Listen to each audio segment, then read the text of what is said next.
Hello, hello, happy Friday. Welcome to our Friday Witchy Hangout. We do this every single Friday where we explore a theme in our lives and we mix and share our energies together. We support, we uplift, we laugh, we cry. We do all the things here. Well, a lot of them. Welcome. I hope you guys had a good week. I know a lot's happening in the world. I have opinions about all of it and I will mention none of those. So, okay, today we are doing a Patreon suggested topic of, this is the one that I always struggle to say. So I might struggle to say it all throughout this reading, but just please know that I mean, how do they think that you think about them? So it's like this weird double negative sort of thing, but like whatever's coming through, just know that that's what I mean. Like that's the light that is cast in, if that makes sense. So how do they think that you feel about them? Okay. More of a double positive. Okay, it's a double positive. That's how we like to do things around here. Just double positive around here. Okay, so today we have 3 piles and an anchor card. If you're interested in the anchor card, it is the forest. So the anchor card is not a choice, but this is just like a common energy that can go into all of the other piles. It's just like kind of a common energy. So if that speaks to you in any way, it's calling out to you, just know that that's an energy that's kind of like blending in there. So then we'll get into our pile selections. We've got the 3 piles as per usual. So pile number 1 is over here, the siren. Pile number 2 is the stone. And pile number 3 is this judge energy. So if you haven't already done this, do whatever it is to kind of draw you into your pile or multiple piles, keeping in mind that the way you find yourself in the piles can be a clarifying message in and of itself, but it also can be like a teaching moment of how your intuition is flowing, or like a check-in moment of maybe how on point your intuition is. In this particular instance, that can be like some kind of other clarifying message. So just keep that in mind. And even if you've already selected your pile, now's a good time. You know, as they say, one full breath is a meditation. So I like to put my hands over my heart just to connect in with that space and close my eyes, turn the gaze inward, and just take one full breath.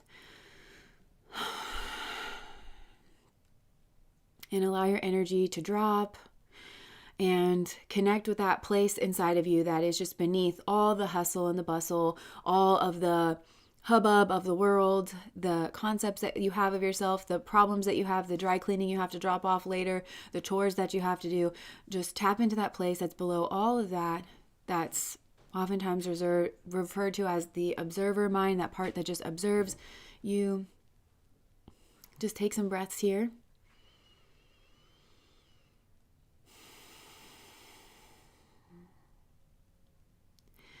And once you feel like you've connected in there, then you can open your eyes and just allow yourself to be drawn into whatever pile or piles or multiple piles, whatever you're drawn into. Okay. So let us go into, let's go into pile number 1. I feel like I'm doing the ASMR.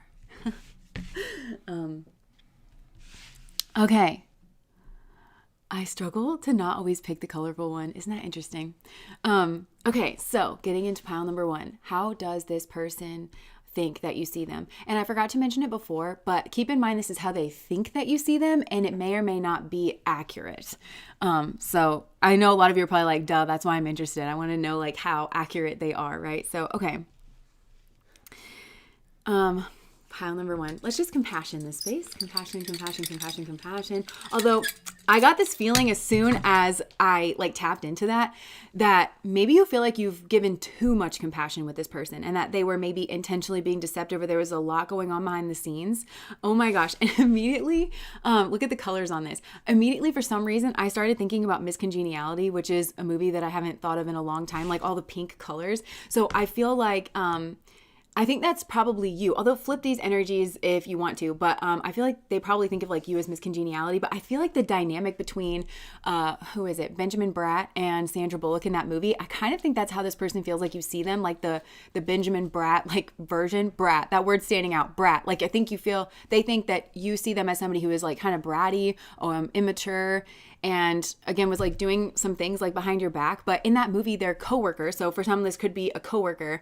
But there's like a lot of banter, and there's like a lot of tension kind of between these two. But Sandra Bullock in that movie is somebody that is like a nerd, you know, and she's all about the job. She even says that, well, I'm the job, you're the job, I'm the job. So what's wrong with me? You know, and it's because maybe people kind of made fun of her. So I don't know which side of this you're on and which side of this they're on. But Sandra Bullock, you know, she didn't really pay attention a lot to like her outfits or her whatever. She was focused on trying to get somewhere with her job and trying to solve these cases and stuff. There's this one, I watch the same like 9 movies over and over again because I have anxiety. So that's why I like know these quotes really well. But she's like, I don't know, this may come as a surprise to you, but I've never been in a beauty pageant before. I don't even own a dress. I don't even own a brush. And he's like, what part of that is supposed to shock me?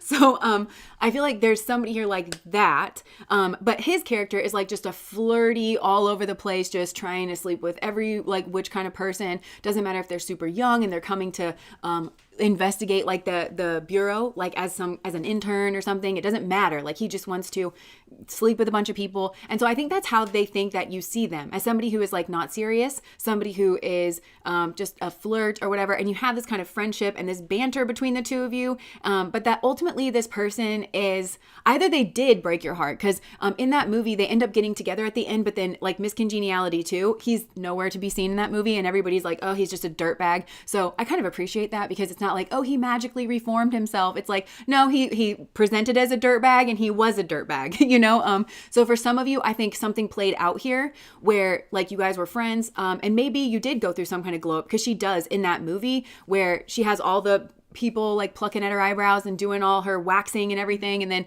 Mustang Sally best you better slow that Mustang down. And then it's like, whoa, everybody's like, oh my gosh, she actually is beautiful. So for some of you, I think that you're just not flashy. That's part of it. Okay, so, and then there's all those beauty pageant women. So for some, I think that this person thinks that you see them as somebody that dates all these beauty pageant women, but you were just like the friend that they knew from work, and maybe you wore a dress once, or like you got gussied up once, and then that made them like want to go after you, but then they just went back to being a dirtbag the same way that they always were. And honestly, that's kind of rude. Like if this person is seeing you as like, okay, well, there's all these beauty pageant people, and then like there's this regular person, this like, you know, kind of regular person. It's like they see you as like not as a beauty pageant person. So for some of you, I think that could potentially be the case.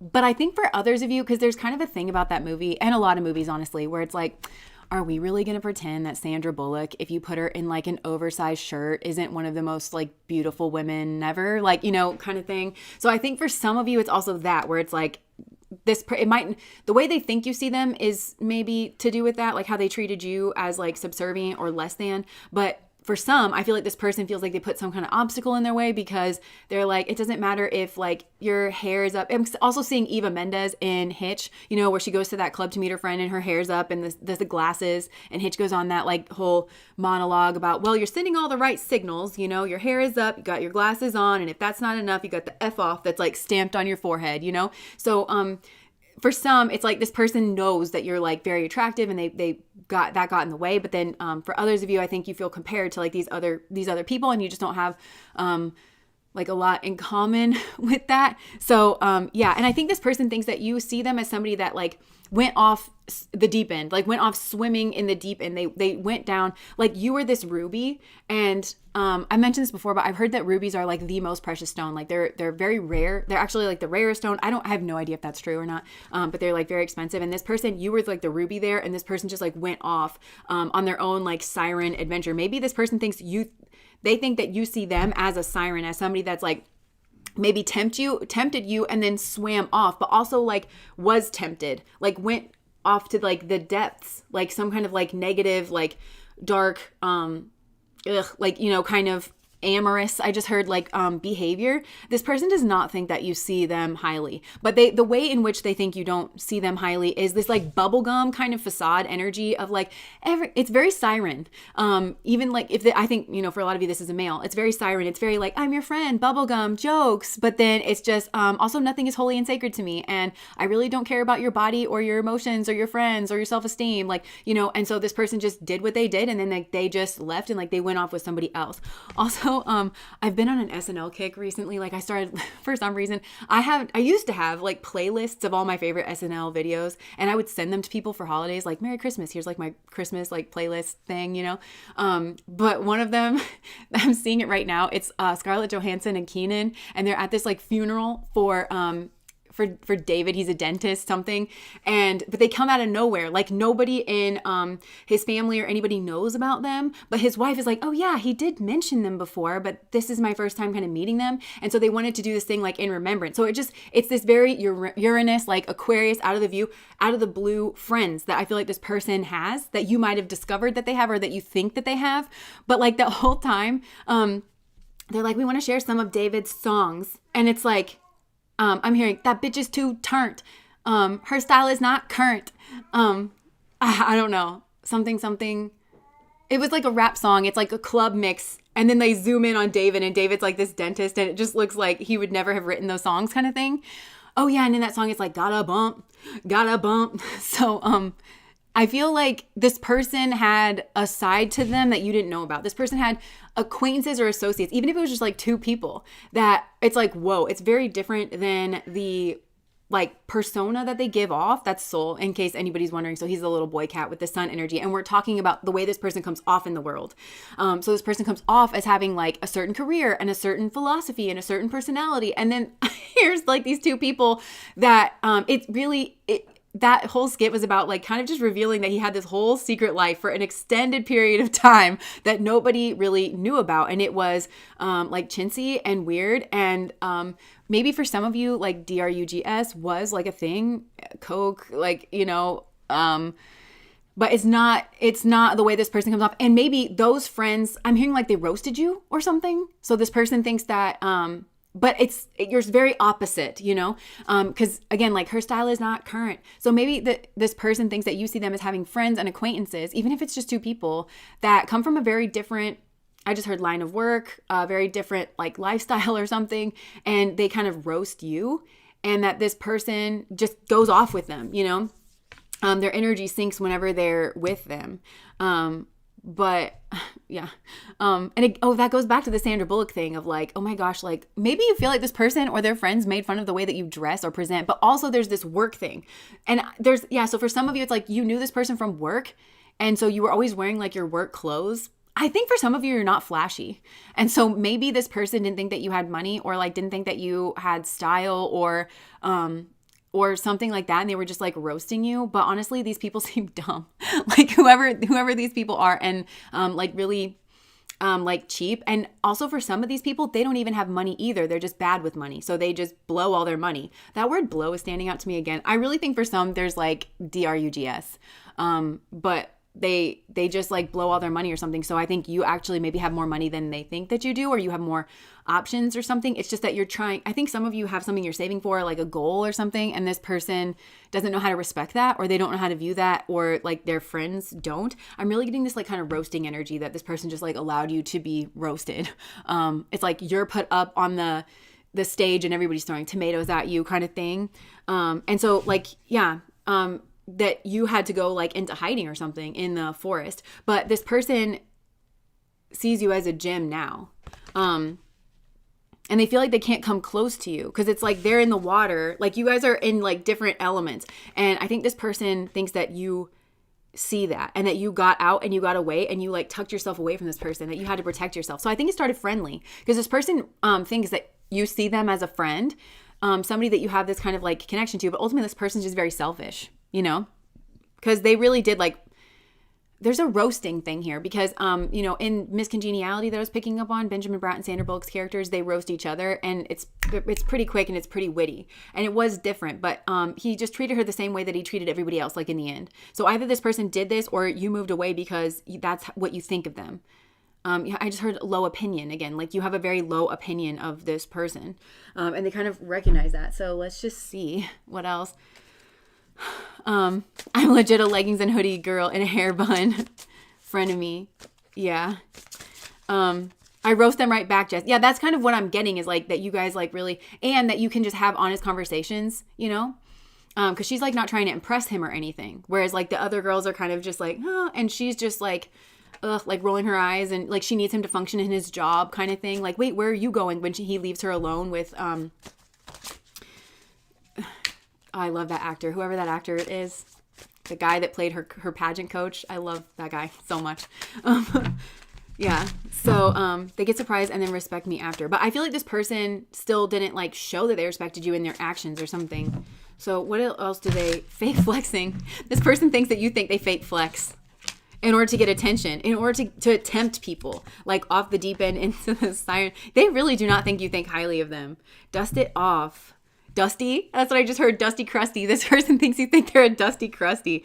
Acts rich, flosses money, acts fancy, shows off. And I think this person also thinks that you think that this is what they like. They like people who show off and act fancy around them because they're here for a good time, not a long time.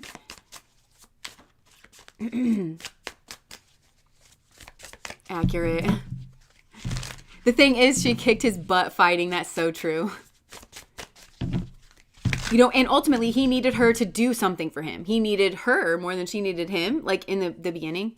Oh, and also because she had gotten herself in trouble. She had gotten herself like not demoted, but she was on some kind of like probation or something when he like needed her. So it's like, oh, well then I can get you out of this, you know? So maybe this person tried to take advantage of like when you were going through a hard time or something like that. I don't know. I think you think that this person and their friends potentially like live some kind of lifestyle where they fake flex. Like they act like they have money to blow and they really actually don't. Moving ain't shit. Yeah, so this person thinks that they think that you moved away from them, I think.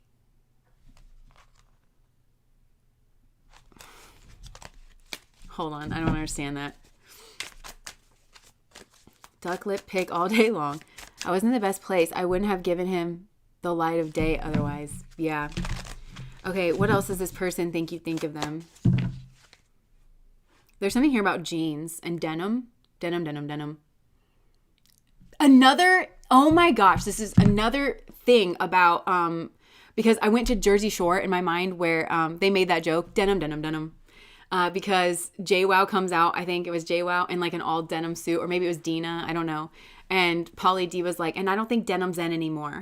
So like there's another thing about like somebody roasting the way that you dress. Or maybe for some of you, maybe this person thinks that you don't think that they dress in style, but I don't think that you're the kind of person that would care about that. So maybe there was some kind of mention of like your jeans, or I don't know. Moves in silence, marrying for money. You know what? I'm just really getting that there was a lot of gossip about you. I feel like there's a lot of projection on your energy. People were gossiping and saying that you were this, maybe that you were trying to marry for money, but I feel like this person potentially did. And you dusted it off and you moved on. So, this person thinks that you screenshotted something, that you have evidence about something, about them making about some kind of offer. And that they're potentially getting bad karma. And they've been reflecting on themselves. So I feel like this person actually has been thinking about you recently. They've been reflecting on this. I think, yeah, I'm hearing like this kicked up dust about maybe why you moved on from them. I think this person's starting to realize that they're toxic and that their friends are toxic, and possibly whoever they are around in terms of like other feminine energies, or if this is female, then it's like other male energies. Whoever it is that that they sleep with, basically, or that I feel like this person just has people around that they feel like they can jump in with, kind of thing. This person is reflecting on that and they're realizing this. They're realizing that certain things were toxic. I actually think that this person's realizing that somebody here was fake flexing. I think you know that, because I think that you're just not flashy in some way, or like you don't have cause like to dress up or something. But I feel like you clean up really well. Like you hold your own, you know, really well. And so now this person's starting to realize that somebody here was like fake flexing and potentially was moving in silence in order to marry for money. And for some of you, this person did this. Like this person's reflecting on the fact that they did this, that they were the one that was like being cheap and that's what they were out to do. But I feel like this could be a man, realizing that he did this, and he's comparing himself to you and your energy, and the fact that you like went into the forest, you went into the woods, which is like you went into the trouble, you isolated, you went in on your own, and look, you made your own emerald there, you made like something out of like your own storms. But he's realizing, I'm hearing sell out. Like either he sold out because he married for money and he was fake flexing and he was going out doing the party thing, or he's with somebody that was doing that to him because they were fake flexing in order to try to move in silence and marry for money. But this person's reflecting on that. Also, like, this deck is called What's the Tea? Dirt digging. Looking for you, dirt on you, vice versa. So I feel like there's been a lot of tea spilled in this situation. I feel like there's maybe a lot of gossip potentially on both sides. And I feel like this person is actually sorting through all the things that they heard. And for some, they're realizing that they heard a bunch of stuff from somebody that was like fake flexing and trying to move in silence to like get money out of them or to marry for money. And that person was just like spilling tea, quote unquote tea. Or they were trying to gossip about you because they were trying to get dirt on you. Maybe they actually know you better. Because remember, there was like that close friendship. So this person was like trying to bring, like whoever was around them potentially, like was trying to bring you up in conversation because they were like dirt digging on you. But I feel like this person also entertained these people for some of these people because they were dirt digging on you. They were trying to, like, I'm hearing like you're too good to be true, or like they just wanted to know. Like, I'm hearing goody two shoes, or like, or like you're just perfect, but it's like they wanted to know what the dirt was on you. Like, I don't believe that, like there must be something, and there is, but honestly, like if you got to look that hard for it, like what is this person going to do when they find some kind of dirt? They're not going to be compassionate. They're not going to be human. They're not going to be empathetic about it. They're going to take that one thing that it took him a freaking decade to find, and then they're going to make that your whole personality in their mind and possibly gossip about it in order to like make themselves feel better. This is not a good person. And like, it just makes you like, so you could be like such a good person and they just can't give you that. Like, that's kind of, I don't know what I'm getting, but I feel like there's been a lot of talk about the tea. Okay. And for some, there's something with tea in it, like a place that you go, or maybe your name starts with a T, something to do with a tea, a trip maybe. Because the moving on, carless, no car repo, car issues. I don't know, maybe some of you drive a T-Bird, a Thunderbird. Maybe have a nice car or something. I don't know. Or there's something about your car. Yeah, this person's spiritual hater, hates on your spirituality, light, and magic power. This person realizes that you realize that. Look at the pink in this and look at the pink in this. So it's either this person, there's somebody here I feel like this person slept with that is like your hater. And they try to tempt this person into the shallows. This person was like fake flexing. They went with them. They went with this person, but also they're exactly the same as this person. And that's how you see them. That this is who they cavort with, and this must be the real face of this person.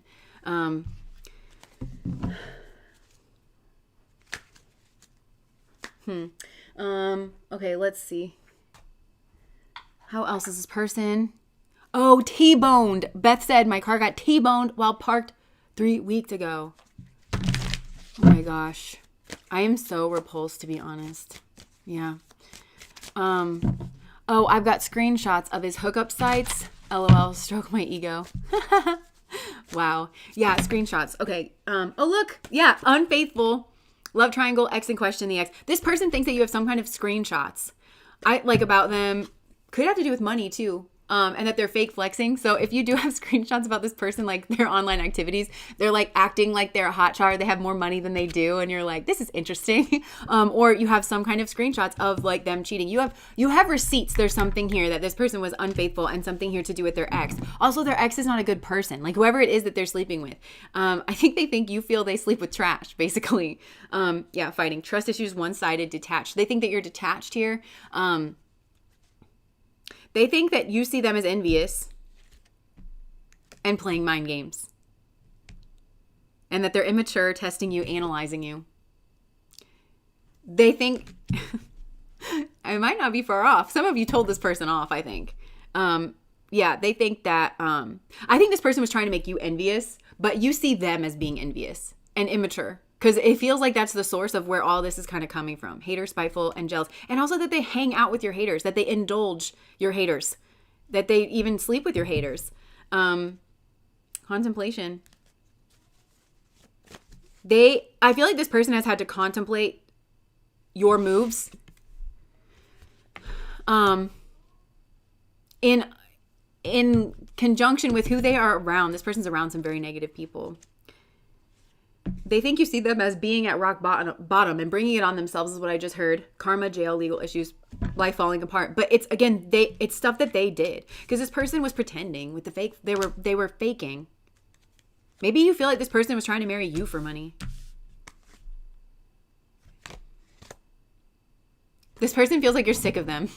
They just feel like you're sick of them and you're over it. You're over all their, and that finding out the truth about them crushed you.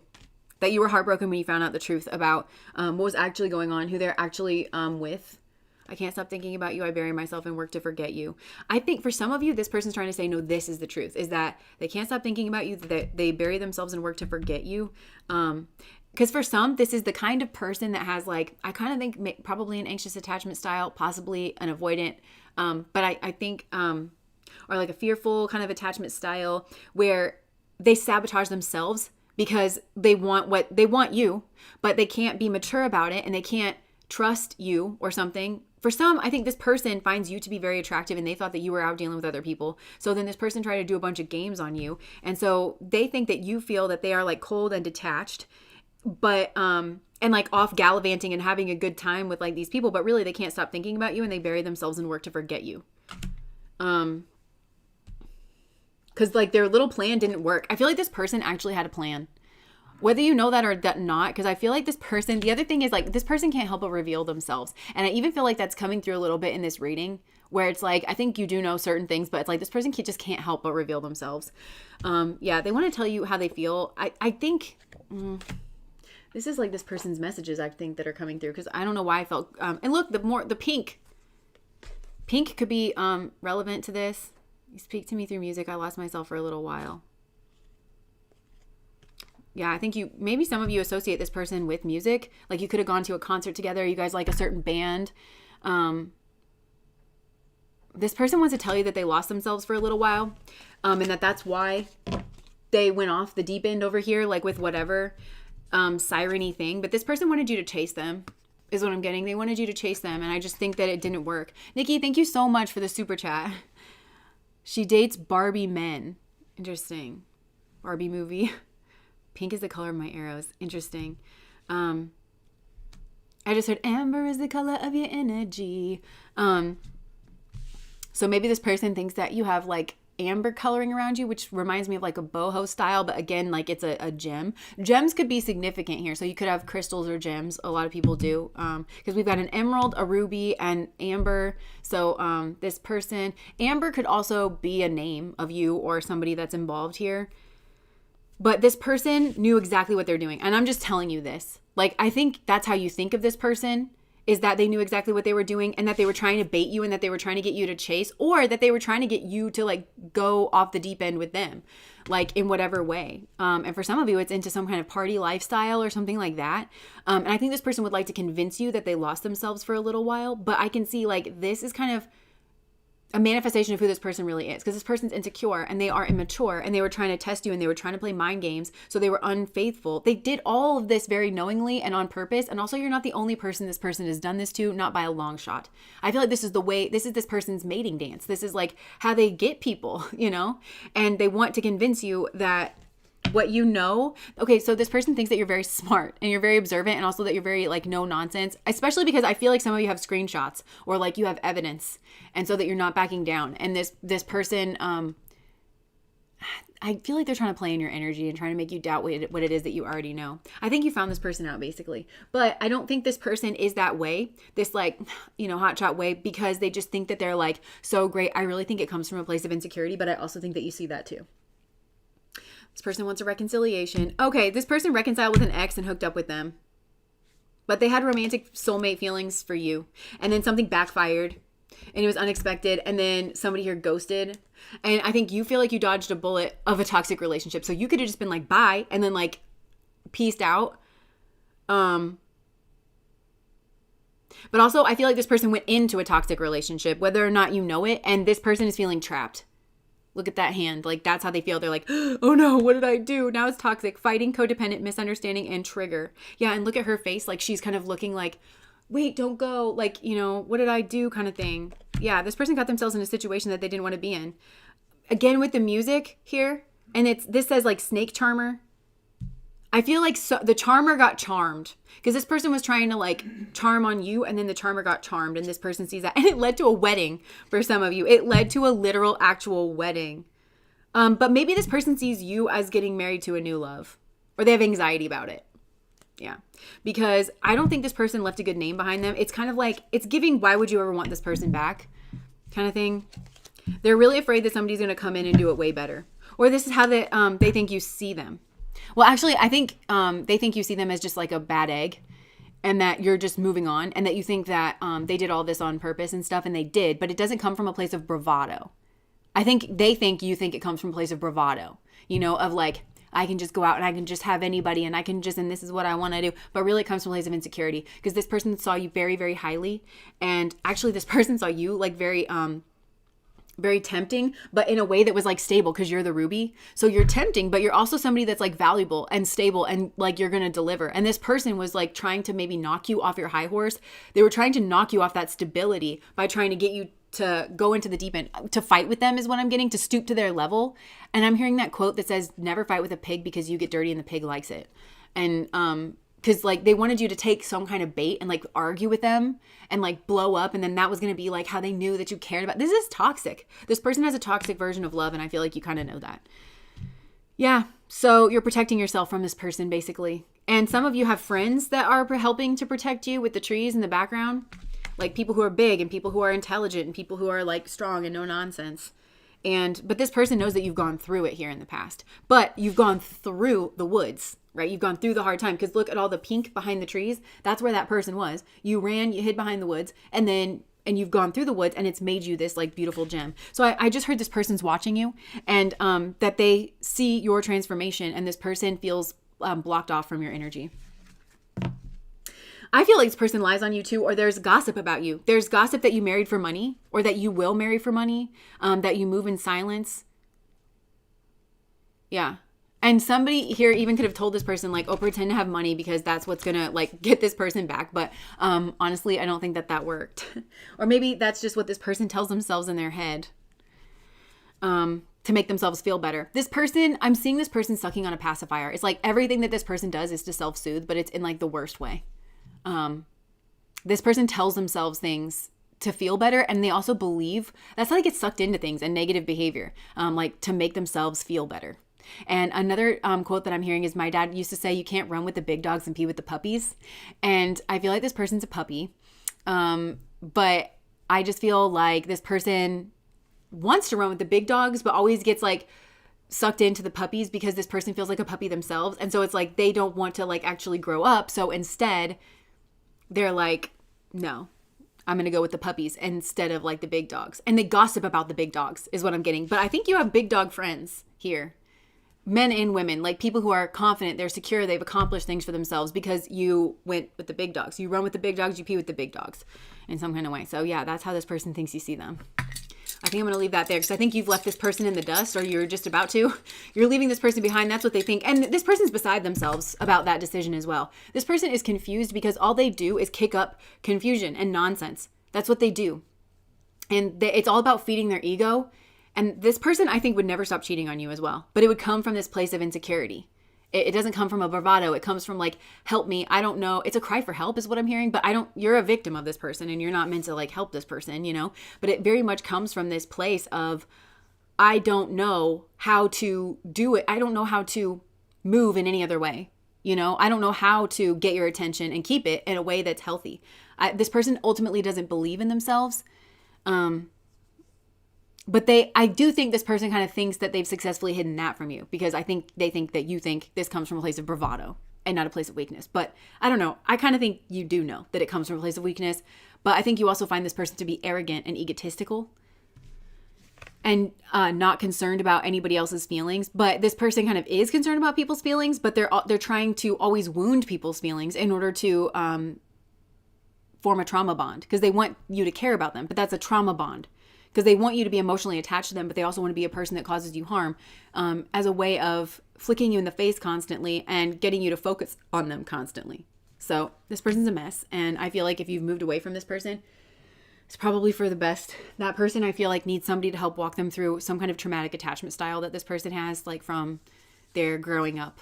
And they need somebody to help them find what's good about them, but somebody that they're not, like a therapist, somebody that they're not dating or like intertwined with and could potentially like harm, you know? So, yep, I got screenshots. Dee said, I wouldn't be this self-respecting without you, Jess. Thanks for your wisdom. I'm so glad. That makes me feel really happy. And, you know, compassion to this person. But again, don't get sucked into that victim, rescuer, persecutor thing, because I do feel like this person has victimized you, tried to victimize you, and then tried to like be the rescuer. But this has to do with their feelings. That's a trauma bond. Like, oh, you have emotions for me. I'm going to go victimize you, hurt you with this person, like behind the scenes. And then come here. I love you so much. I'm so sorry. I just did that because I was confused about this or that. But I feel like you are the kind of person that's like, so why not be an adult about it? You know? Possibly exposing, they hate it. Oh, so you might expose them. Yeah. But for some of you too, this person just feels naturally exposed by your energy. I feel like there's a fixation with your energy though, but it's because, and if you're with a partner, or if you will be with a partner in the future, because that person's going to compare themselves to that person, and whoever you end up with is going to be mature and they're going to be stable. And this person's going to lie and they're going to say, that person, you're with that person because of money. It wouldn't surprise me if the person that you end up with has just more to offer in general than this person. I don't think it would be hard to do. You know, whether that's in terms of money, they are in terms of leadership, in terms of like whatever. I don't think it would be hard to do, because if you find a person that's emotionally stable, and knows how to manage their emotions and things, I think that's going to naturally translate into like more money and more opportunities. But this person's going to be like, oh, they just married them for the money. And you're like, no, I married them for all the traits inside of them that causes them to be valued by society in a way that also shows itself as money or opportunities or promotions or something. But it's not those things that draw me to them. It's their, their knowledge, their grit, their stamina, their problem solving, their, you know, whatever. Like, yes, those things are all very attractive, besides the man baby or woman baby fit that you're over here throwing in your diaper, sucking on a pacifier. There you sit, 40 fucking years old. Like, you know, the fact that it's lost on you that is deeply unattractive. I can't help you. Nobody can help you, you know, kind of a thing. So, all right. Compassion, I guess. I'm just going to have a little coffee like a grown-up. I'm going to have a little lip gloss like the bad bitch I am.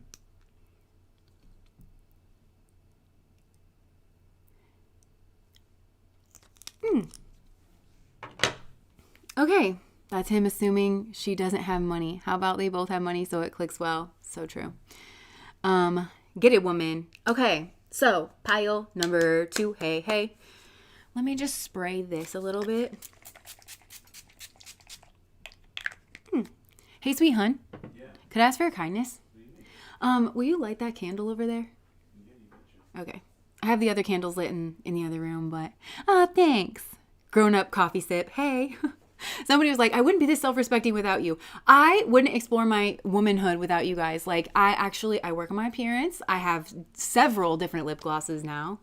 By the way, I've been working on some merch and I'm very excited to show you guys what I've made. Alex even said it was really good. And Alex like is better visually than I am. And he was like, this is actually really good. So, keep an eye out. Okay. Pink is my favorite color. All right. For some reason, I'm like hesitant to go on to pile number 2. I wonder if this is how they think you see them, like they're they're hesitant. Okay, so I'm just gonna put this up for the people that are new. We just did pile number 1, which is the siren over here, and moving on to the stone, and then we will move to pile 3, the judge. But if you want to pick your pile there, then these are up for you. We're gonna do pile number 2. Okay, how they think you think about them. How they think that you think, how they think you see them. How they think you see them. There we go. Okay. One second. Hey. Okay. How they think you see them. How they think you see them. Okay, I made this way more complicated than it has to be. So they think that you see that they make something way more complicated than it needs to be. There's somebody here could possibly be gray rocking as well. Let's just see. Ooh. Okay, this person thinks you see them as somebody that you need to protect yourself from and gray rock from. And yeah, they think you think they made something much more complicated than it needs to be. In a way though that I don't think speaks well like of their character. And I think that was like some kind of red flag for you, because something should have been pretty straightforward. You caught something here, I feel. That something should have been pretty straightforward, but then it wasn't. And the reason it wasn't scared you off in some way. Gray rocking is it's one of like it comes from like the narcissist. If you have to deal with a narcissist, one of the best things that you can do is learn how to gray rock, which is not to express your emotions. Like you just because they try to, a lot of narcissists try to bait you into some kind of reactive abuse, especially in public places, to make you look like the bad person and them look like the good person. And so they'll wear on you over time, but then they'll kind of try to pop that bubble in a public place through some kind of dog whistle abuse. I feel like this is relevant. That they see you as somebody, you see this in them, that they've done this.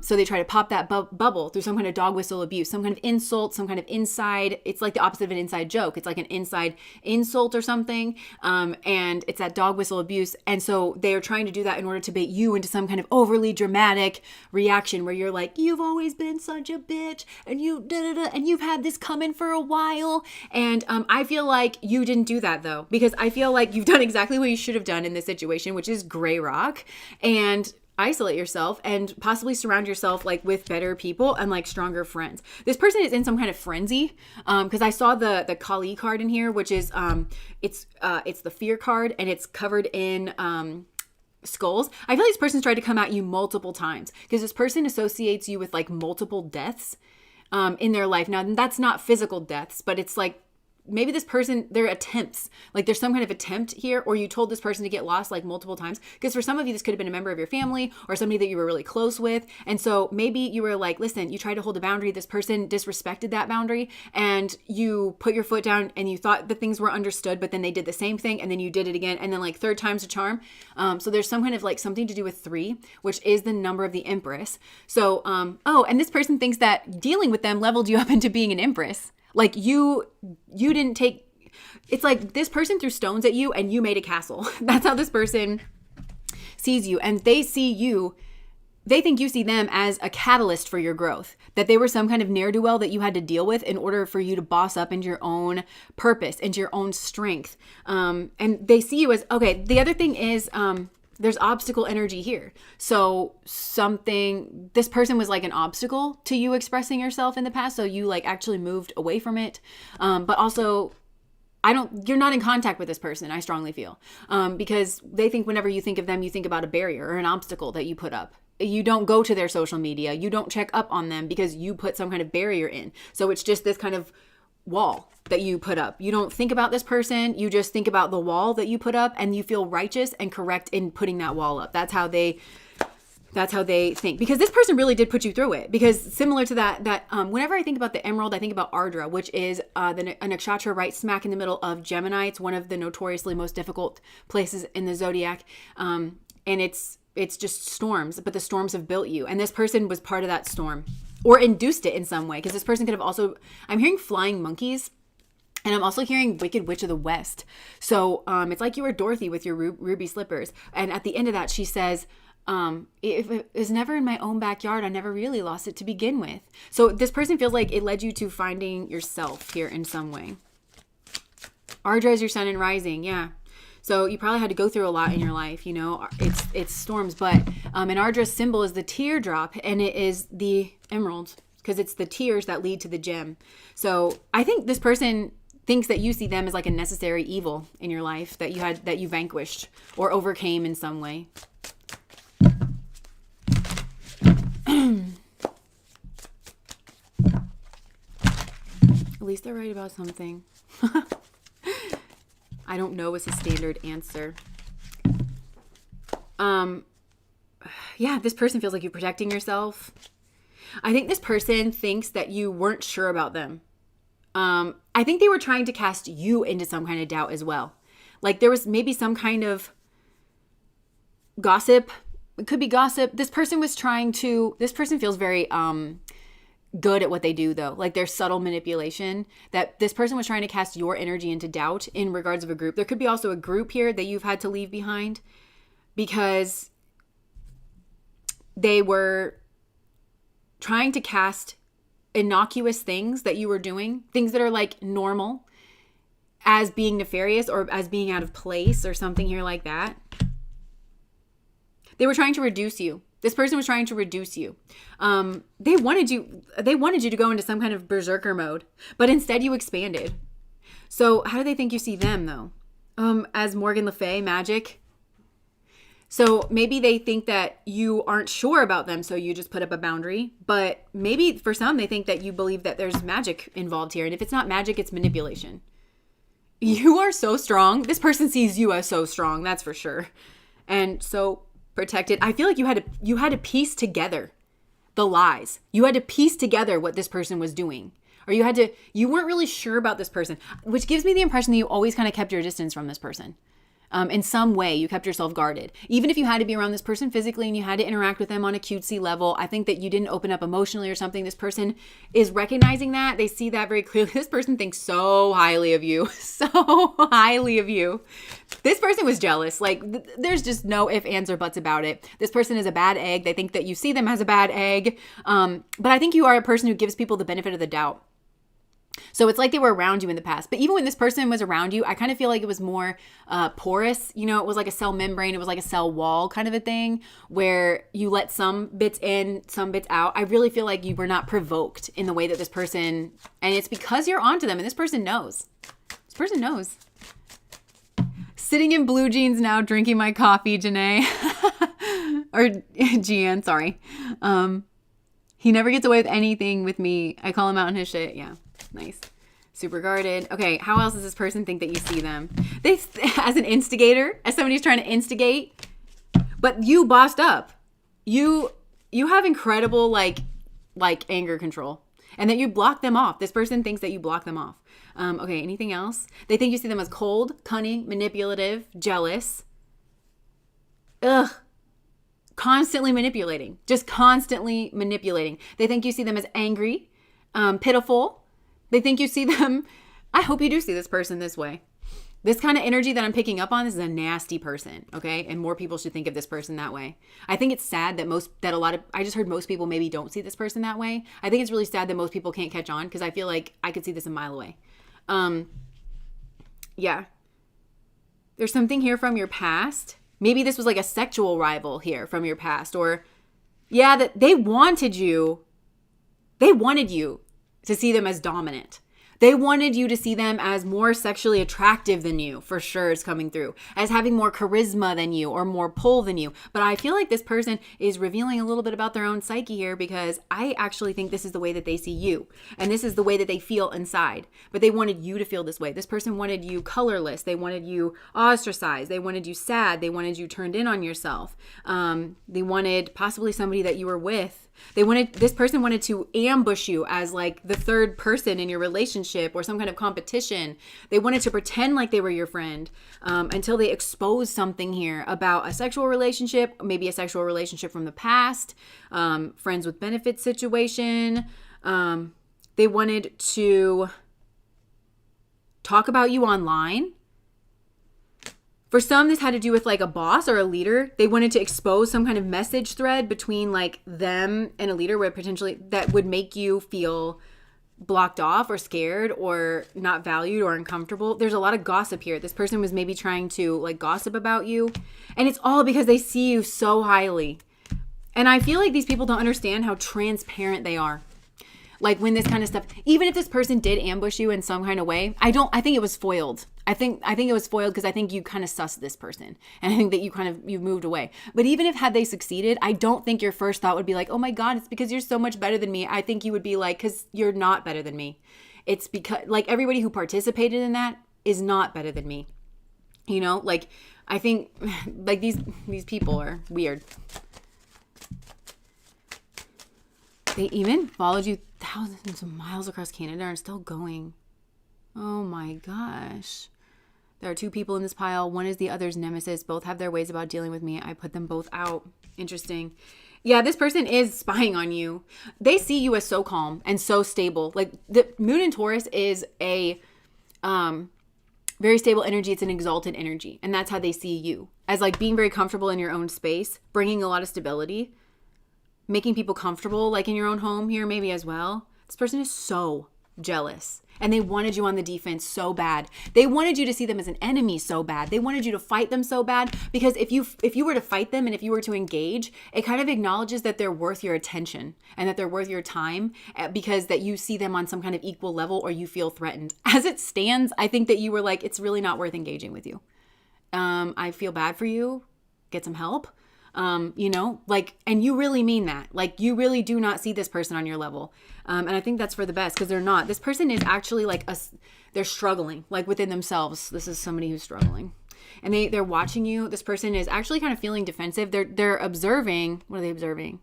They're observing you standing in your power. Potentially you are in a relationship with somebody else and you've just blocked them out.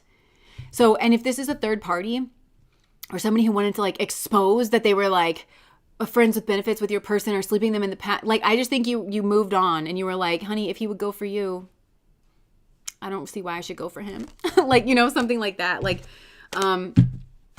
I just feel like you've moved on, and this person is seeing like potential. They're just seeing that you moved on, and that this person thinks you're better than them. It's an admission in the way they move, in the way that they breathe, in the way that they fixate on you, in the way that they've targeted you as the person to like take down. Their greatness is not wrapped up in them. Their greatness to them is wrapped up in being in the same spaces as you, being seen on the same level as you. And you don't see them that way. How they think you see them? They're afraid of how you see them. I think this person tried to induce some kind of fear in you. This person might think that you're afraid of them. I think maybe you were I don't know. I'm not getting that. You're so inventive. I really am not getting that you're afraid of this person. I think this person's afraid of you. You could see this person as a little golem kind of creature thing that they could have, for some, this could have been a friend, because Gollum used to be friends with Frodo's dad or grandpa or something, right? Before he got the ring of power and then it like ruined him. It's not his grandpa or dad. My husband was like, you embarrassed me. You've embarrassed the family name. Even close. They were barely the same species. Okay, well, they were barely the same species, and you and this person are barely the same species as well, in my opinion. Yeah, because you're so inventive. You're so inventive and you're so balanced. This is like some sort of one-sided fight or like one-sided competition. And I don't know that this person sees you as that, because I feel like this person thinks that you're in a fight. But I think the reality is that they're in a fight with themselves. They're in a fight with their own demons. They're in a fight with their own insecurity. They're in a fight with their own worldview. This person is afraid. They're afraid of you illuminating or exposing them. This person is also afraid of you illuminating. And they're also afraid of you getting your freedom and being treated equally. Isn't that something? This person is afraid of you gaining your freedom, your liberation, and being treated equally to someone. And for some of you, that has physical connotations where they thought that they had, okay, if this person was talking with your boss, little chitty chat, they were trying to keep you subjugated, because it was their way of restricting you, where you weren't being treated fairly in that work environment. And they were a hidden hand behind the scenes, communicating with your boss to get you looked at in a certain way or something. So they knew that you weren't being treated fairly, that your ideas weren't being seen fairly. And they're scared that you're going to get your liberty and like go off somewhere else where you're just going to function like a normal human being. That's what they're scared of. Or if this was, for some of you, okay, this was like an affair person. This was like a third party on the side. And the reason this person involved with your person is because of you. They weren't interested in that person. They were targeting you. And because they want to be put on the same level as you. And so they were like, well, if you sleep with this person and I sleep with this person, we're on the same level, and they didn't want you to be treated fairly in your relationship. And the studies show that when people have an affair, a lot of times they speak badly about their partners that they're actually with. And then it causes them to devalue their partners. in ways that they otherwise wouldn't. And it's because obviously there's that level of competition and stuff there. So for some, it's like this person was like, I don't want you to have a fair shot at a relationship with this person. I want to know that when you're in a relationship with somebody that it's poisoned from the start. This is a very evil person. I mean, but what I just posted on my community page, because I was thinking about that on my walk, that I feel like weakness is the true name of cruelty. This person is cruel, but they're genuinely weak. I feel like you actually do see this person as weak, or at least you're starting to. Even if you were afraid of this person in the past, I think you were probably mostly just confused as to why this person, why are you so obsessed with me? Like, why are you so obsessed with me? Or you could have just even seen this person like looking at you, but like this person was doing things behind the scenes to like actually sabotage you, whether you know it or not. And I think for some, this has to do with a boss, and for some, this has to do with somebody that you were with. I just heard you're a weird little girl. Like, I feel like for some of you just thought like you're a very weird person. Why are you? But this person was doing nefarious things. Yeah, this person wanted to subjugate you. And I think they see this person wanted to subjugate you. They wanted power and domination, but they're not naturally dominant. This came out. I'm so far ahead in my readings. The ones that are coming out. So I don't know if you've already seen this one or if this one's still coming out, but there was one reading where it was like, they are not dominating. They're not naturally superior, but they still want to have like some kind of domination over you. And your wisdom. This person sees you as incredibly wise. And I think this person, they feel like you're on to them, but honestly, I think some of these people, this is like a progression. So whenever you first realize this person, I feel like you were confused, or I'm hearing that like, what a weird person, you know, like you're just thinking that what a weird person, you know, and I feel like you were definitely keeping your distance. I feel like there was some level of exposure, some kind of splash of like, aha, I've been here the whole time, or I was me that sabotaged you. And you were like, I hope there's like some help for you on the horizon, because that is just a level of weird and grotesque that is, I'm hearing like this came out in one of those readings, criminal or clinical, something that you can't help this person with, you know, and that you didn't react the way that they expected you to react. I feel like you maintained your dignity because you believe in yourself. That's the main difference between you and this person. And you know that you can go start over anywhere, and this person can't. Like this person can't, basically. Yeah. And then I feel like you've kind of moved on from this, and you're aware that this person is nefarious. That's how I feel this goes. Yeah. We're on pile 2.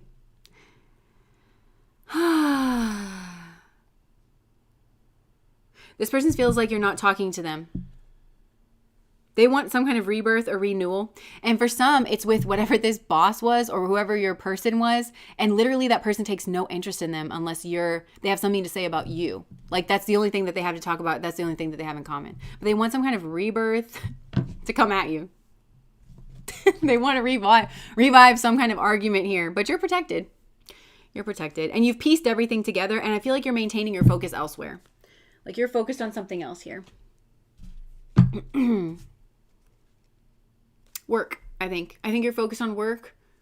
And it's blessed. I just heard the word blessed because Saturn exalts in Libra and the Libra card came out. And some of you are forming other relationships with other people that you're focused on as well too. Yeah, you see this person clearly. And you're actually, what's crazy is I feel like this person tried to wound your confidence, but they actually connected you with your confidence. Because I think you realized that it's like you looked at the monster under the bed, basically. Some of you might want to watch Monsters, Inc. That came out in a message too. But you might want to watch Monsters, Inc. because I feel like you looked at the monster under the bed and you were like, oh. And then you just kind of moved on. That's what I think. Yeah. This person really wishes that they had more of an effect on you, or that you cared at all, or that they want you to fear them. Because I think this person knows that that's the only strong reaction that they can pull out of you, which means that you're not attracted to them. I don't think that you love them. I don't think that you admire them.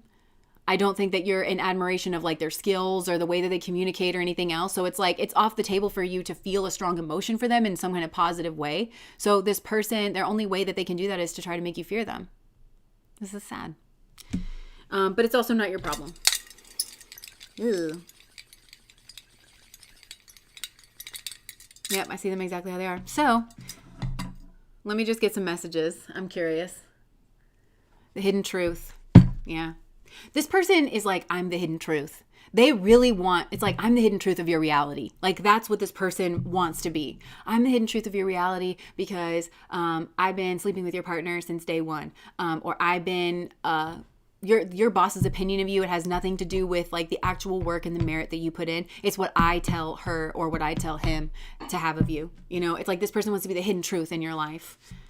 So if you moved away from this person, it's all for the best. And I feel like you have strong spiritual protection because whatever you needed to unlock, this unlocked your potential in some way. And honestly, you were too small. And whatever, like it was too small, it wasn't enough for you. So I feel like this person actually unlocked your dreams and they made you go after what it is that you want. And you learning how to defend yourself from this person and to navigate people like this in your landscape is the key. It's actually the key for you achieving even bigger and greater things and getting yourself into bigger and better spaces where I feel like this person can't follow you. I just heard it cannot be any other way. So every time this person comes at you, you level up because you know your own strength. Did you hear the way I said that too? You level up, and it just kind of like the power of that, like the vibrato, it's like it cannot be any other way because all this person can do is throw energy at you. And for some of you, I think this person actually is throwing energy at you. But it's like all they can do is throw energy at you. And I feel like you've learned how to transmute that energy. It's like, it's not whatever they say it is. You don't have the effect that you think that you're going to have. All you can do is throw a lot of energy. And this person does. And it is a way that they give up their own power. And you're like, thank you. This energy that's coming into my space, it all turns into this, you know? And then it just pushes you. And that's the only, because they don't naturally have sovereignty over you. They don't. All right, let's see this. This person helped me graduate to the next level. Won't give up. I am an empress. I don't chase. We had no place. Nice. You're killing it, Jess. Thank you. I respectfully want that person away from me. Yeah. I just heard a Mario power-up song. You know what's funny is like when I was channeling, I kept seeing the mushrooms from Mario. And like those little mushroom like creature things, which might, what are they? Goombas. And I kept seeing that like, somebody becoming aware of that like Goomba and being like, what, you want to come at me? You don't like me? What? And like being like, but all Mario does is like jump on them twice and then they like go away, you know? And I feel like there's some kind of dynamic like that where it's like, you're shocked at first. You're like, what do you mean you don't like me? I've done nothing to be unlikable, but it's like, and then like just jumps on them twice and you can just jump on 10 of them in a row. Like, you know, it's like you're learning your own power here. And you're also learning that you don't have to pay it any mind. Okay, I left when I saw you with someone. They wanted you to leave when you saw them with someone.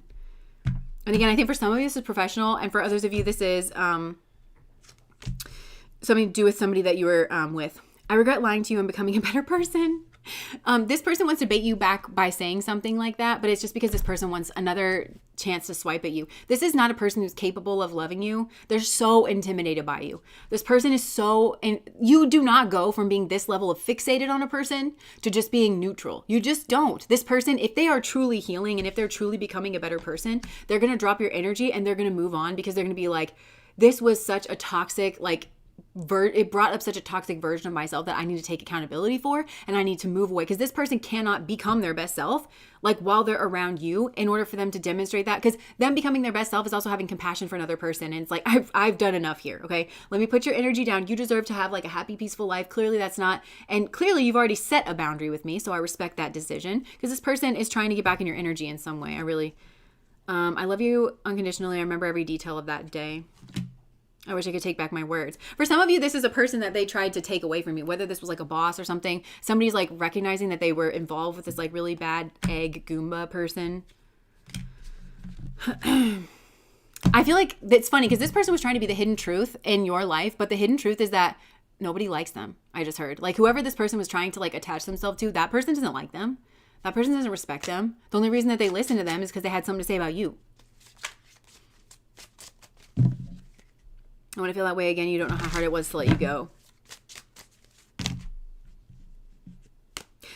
I want to be more than friends. I knew exactly what I was doing. Because I think this is this person trying to like seduce their way back in now. Like the energy keeps flipping in this pile. This is a slippery snake. Anything else? I want to tell you how I feel. And this person was like, I want to tell you how I feel. And then it was like, I'm not available. I feel like that's you. Click. I just heard the line like go dead.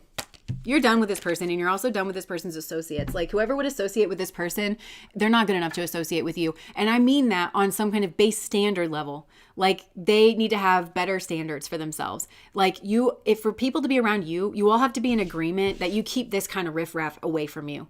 This isn't somebody, because also the group isn't safe. This person was targeting you, but the group isn't safe if this person is around. And if everybody's not on the same page, as like people who act like this cannot be around.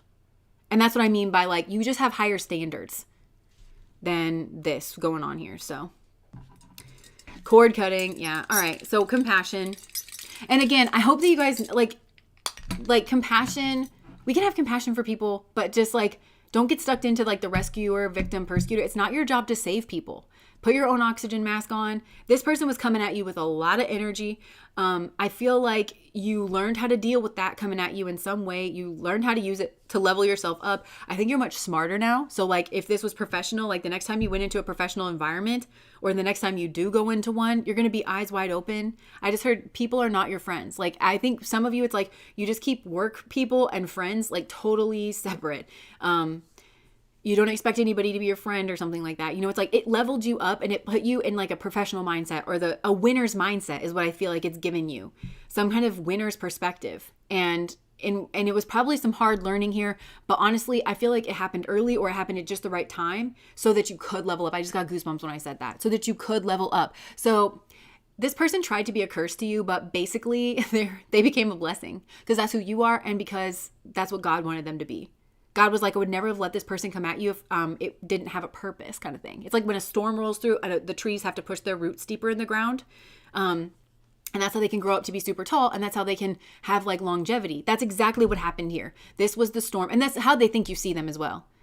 This person thinks that you see them. And I think that pisses them off as well, because they want you to see them as like your biggest nemesis and like the thing that makes you most afraid. And I just heard, there's a snake in my boot from Toy Story. They wanted you to see them as the snake in your boot. And maybe you do, but I think you look back and you're like, it's one of those things where you're like, if that hadn't happened, the song Thank You, Amy from Taylor Swift, where she has that realization of epiphany, like there wouldn't be this if there hadn't been you, you know? And I'm so grateful for the life that I have. And also, if this person did take somebody from you, whoever's coming in, it's like, I'm so grateful for the relationship I have now, or I will be having. That person, like you're going to be, wherever you're going is so much better than where you've been. And I feel like this person wanted you to be like sad, but really you're going to be like, thank you so much. There wouldn't be this if there hadn't been you. So thank you. Yeah. And the other thing is I'm seeing from Sisterhood of the Traveling Pants 2, Cartman, when she goes off to that like theater camp and her friend Julia had invited her there. So Cartman and Julia might be relevant, or J and C. And Julia had been trying to sabotage her behind the scenes the whole time. That's the story of this pile. And then Cartman realized it, but she kept it to herself. She was deeply hurt by it, but she kept succeeding. And then at the end of their little theater summer, Julia was like trying to still be her fake friend. And she was like, well, you wouldn't have any of this if it wasn't for me, because she invited her to the camp. And she was like, I can't remember what she said, but she said that you taught me how to, nobody can destroy you but yourself. And you taught me that. So thanks. Because she was trying to like tear her down. Anyway. I think we're going to leave that there. And you see this person as a dead end. And you see no future with this person. Whoever they tried to like take away from you. My dad always used to say, kid, let them disqualify themselves. And I feel like that's what you've done here, is you're like, anybody who colluded with you has disqualified themselves from my life. That's their karma. That's for them to realize and to turn over in their head. That's for them to deal with, the kind of people they are and the kind of people they choose to be around. It's not on me at all. It's not on me at all.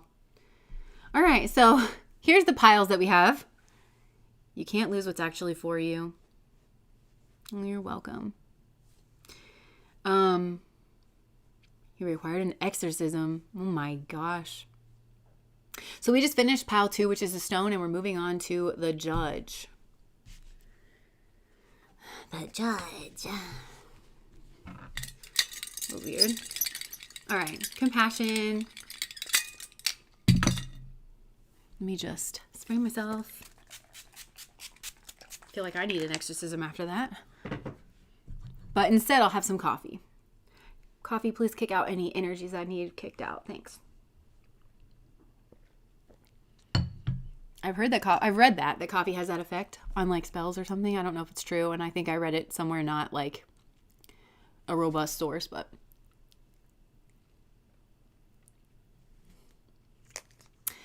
okay.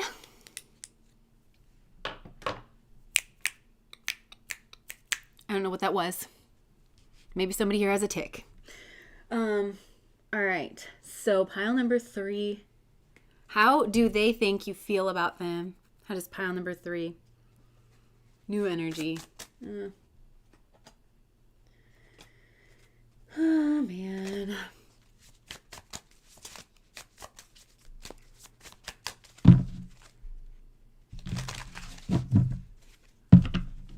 How does pile number 3 think that you feel about them?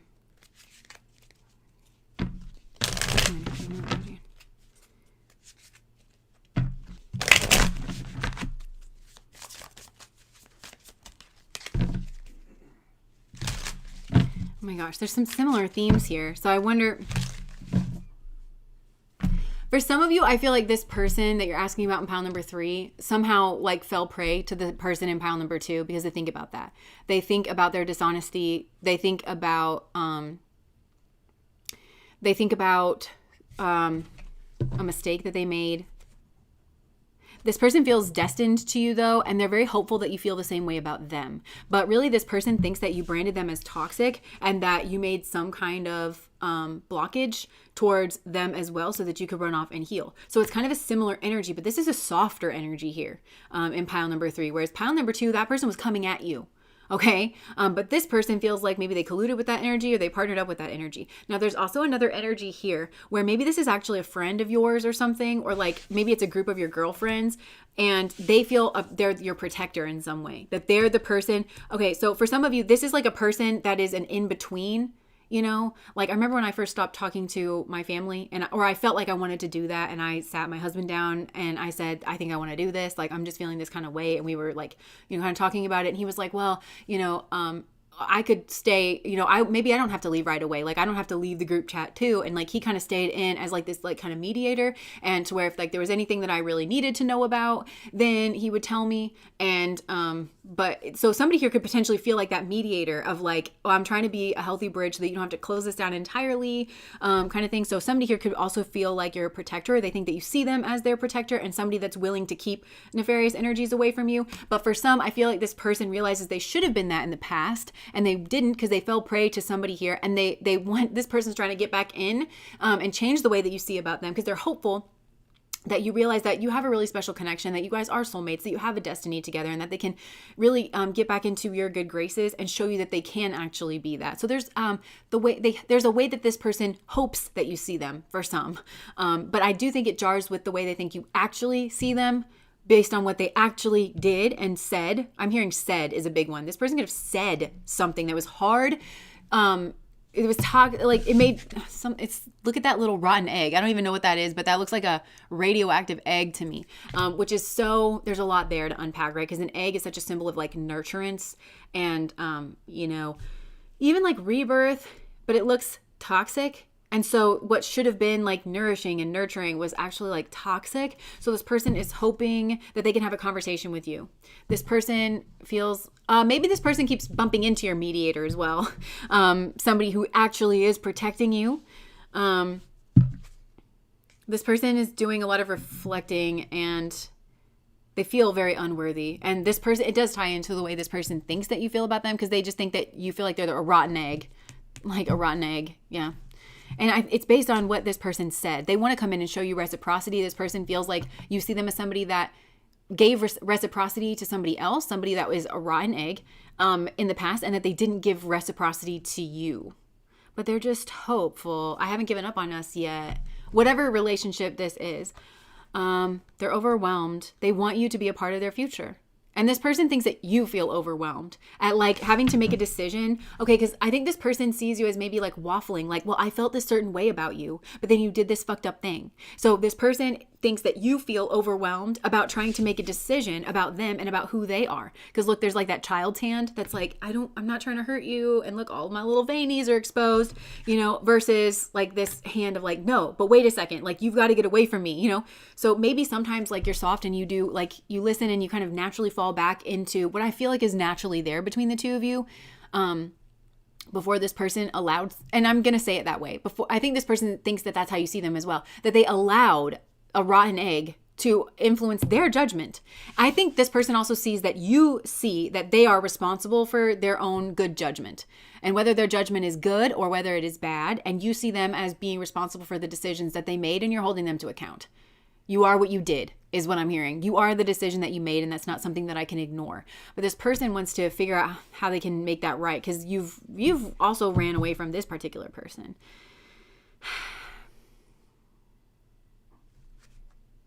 This person hopes, they think that you're running from the chemistry between the two of you. Like whatever kind of chemistry that is, they think that they want you to be tired of running, and they want you to heal. And this person wants to also show you that they can be responsible.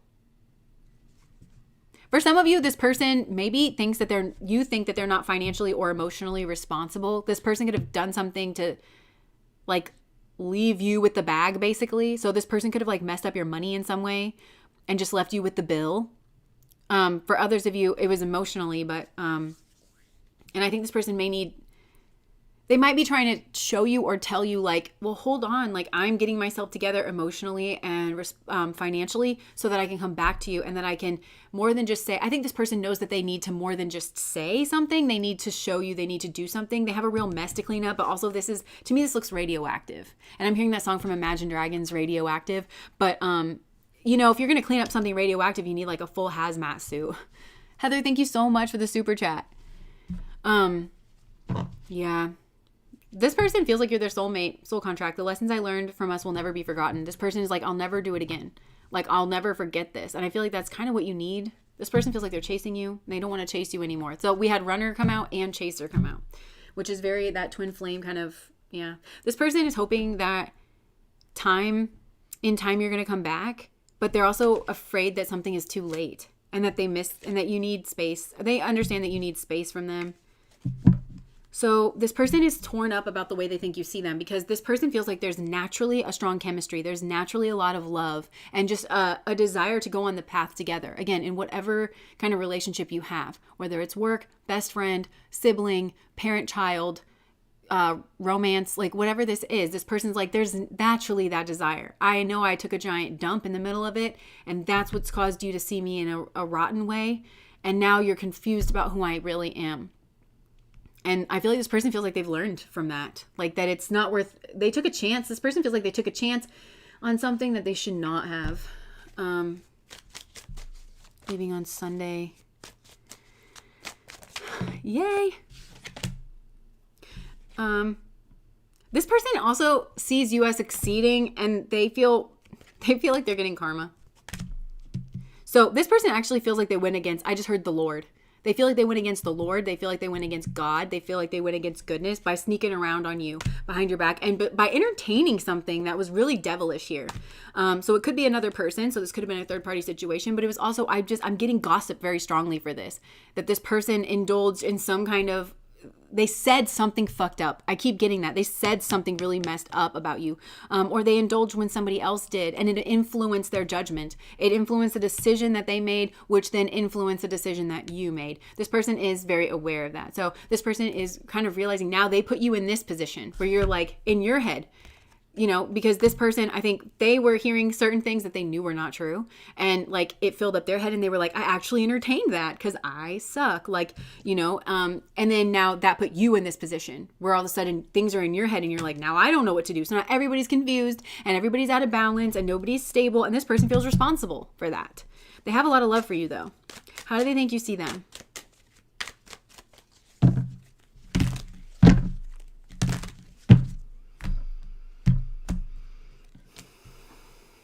As partying with people, like not you. As being a part of some kind of negative friend group. As maybe even being inconsistent. Not having a plan. Not being strong, not being internally strong, possibly being manipulative, maybe even cutting you loose or just this. It's so obvious to me that this person had a role as a protector to you, or they should have some kind of barrier or boundary, and that they didn't.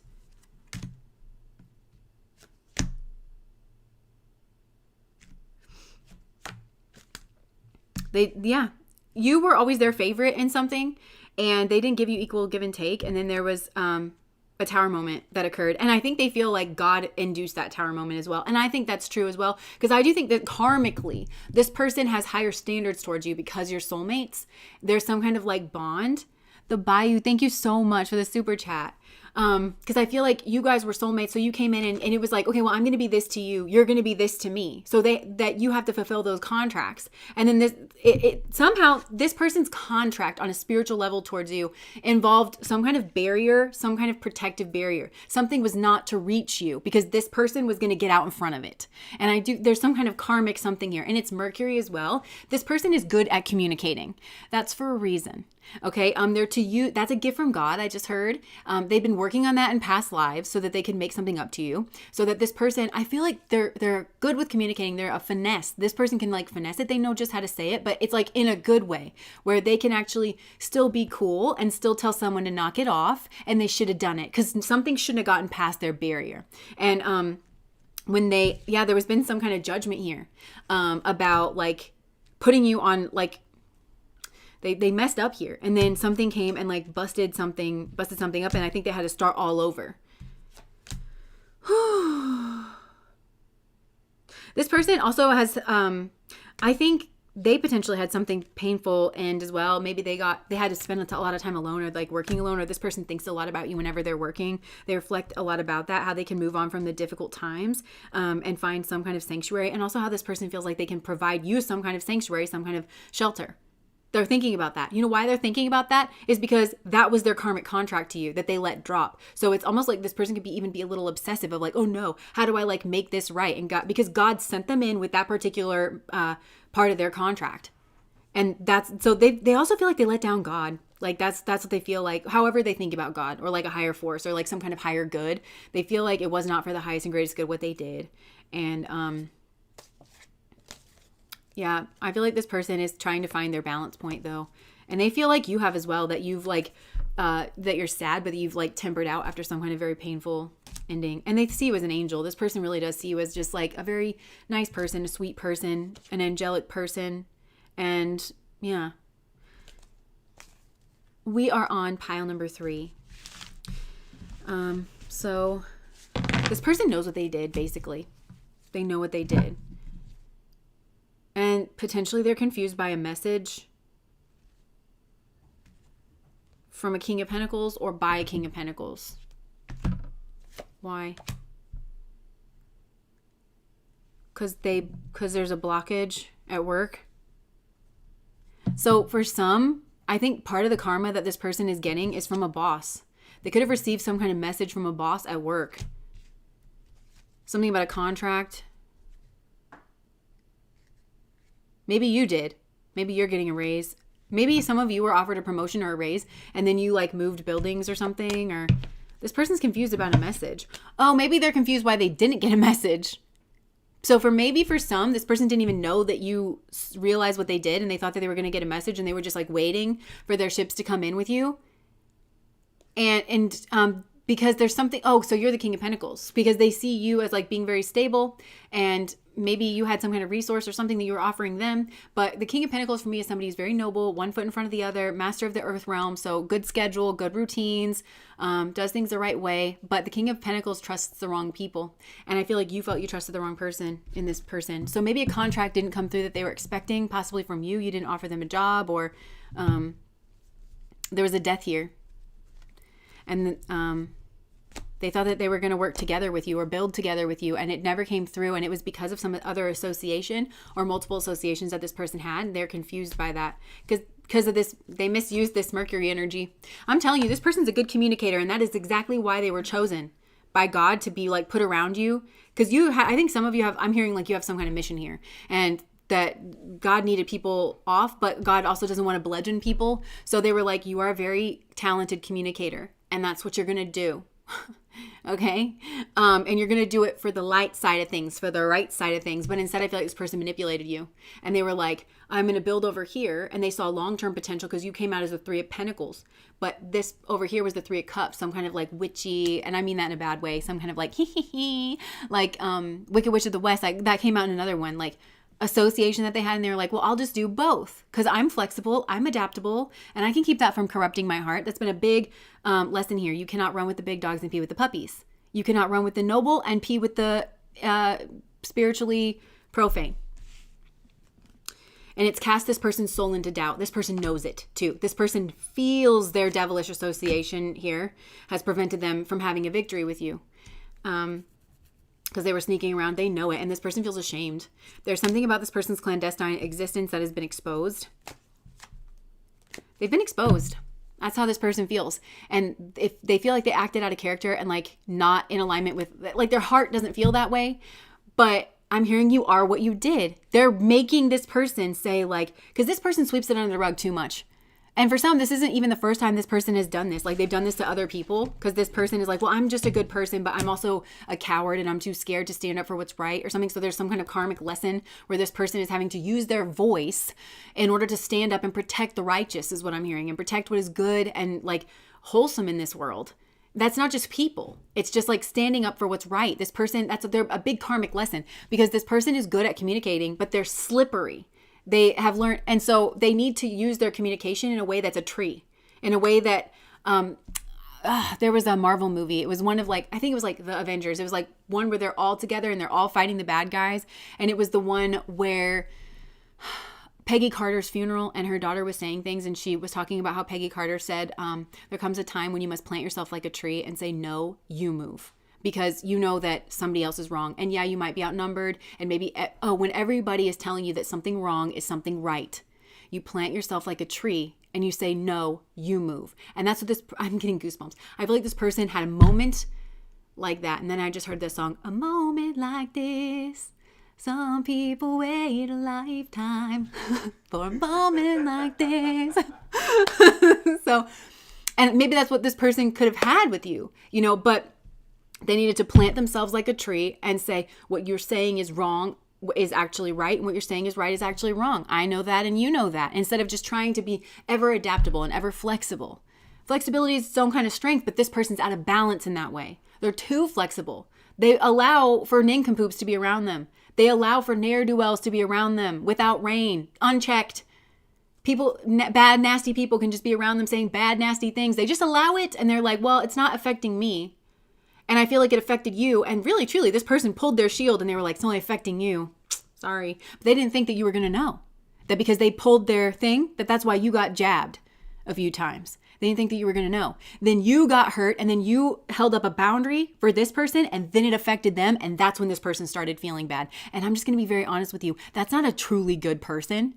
They only felt remorse when they got exposed and when it came back to hit them. And that's the truth of this person. And I feel like Spirit has been trying to get this person to see that about themselves, that they're not always a good person. Alina, thank you so much for the super chat. I feel like that Spirit has been trying to get this person to understand that about themselves, that they're flimsy, they're flippy floppy. And for those of you that are on Patreon, this is making me think of that video that I showed over there, that philosopher man that studies a lot of like philosophers. He was talking about Kant, and that he had this view on weakness. And I've been thinking about it ever since. That's why I made that community post where it's like, truly weakness. The person you can trust least is a weak person. It doesn't matter how your morals are in alignment over there and your emotions are in alignment over here. But if you're a weak person, nobody turns on you faster than a coward. If you cannot stand for what's right, then you'll fall for anything. That's a quote. But if you cannot stand, and this also reminds me of another quote where it says, courage is the most important of the virtues, because it's the virtue that all other virtues are dependent upon. If you cannot be courageous, it doesn't matter that you also value honesty, because you can't stand up for honesty and insist on honesty. And that's basically what this person is. And they've just been exposed for it. They're very incredibly weak. But I think this person has been able to build something of a reputation for themselves as being stronger, as being noble. But while having this kind of incredibly internal, weak, flimsy sort of wishy-washy, I play both sides against the middle. And that is a selfishness. It's a kind of selfishness. So they have this talent though, because this person's showing up as the magician in my mind. they're skillful in some way. And I think you want to partner with this person because you value this person as a friend. You value this person's skills, or you see, this is like jack of all trades. And I'm not even going to say master of none because I feel like this person kind of is up there. Like they think very well, you know? But that gift that they have, because I just heard like gift of the gab, that gift that they have is wasted on them because they don't stand up for what's right and they don't use it towards God's purposes. They use it towards selfish purposes and trying to shield and protect themselves and fit in with all groups. I think another karmic lesson for this person is you shouldn't want to fit in with all groups. Some of them suck. Okay. And I also just heard judge me by my enemies. So it's like, yeah, you should judge me by the groups that I don't fuck with. That's beneath me, and that is beneath me. You know, just because I happen to roll up and see a bunch of people in hoods and there's 100 of them doesn't mean like there's one of me and 100 of you and I really want to fit in. Like, no, condemn those people. Just because there's a lot of people doing something doesn't mean it's the right thing to do. And this person will know that something's not the right thing to do. For some of you, there's a racist connotation to that because that's what I just got. Or fascist, I heard.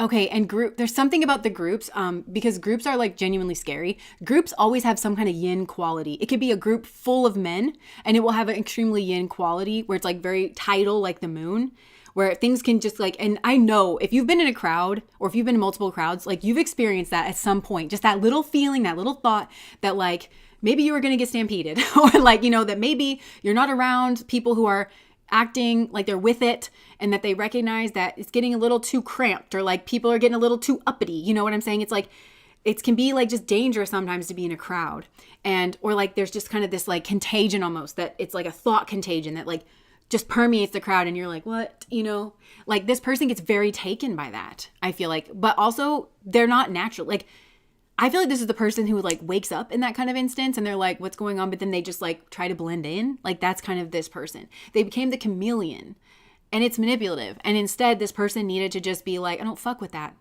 I don't fuck with it. And also whatever this person's afraid of, because I think this person's afraid of people turning on them or whatever. That's not going to happen.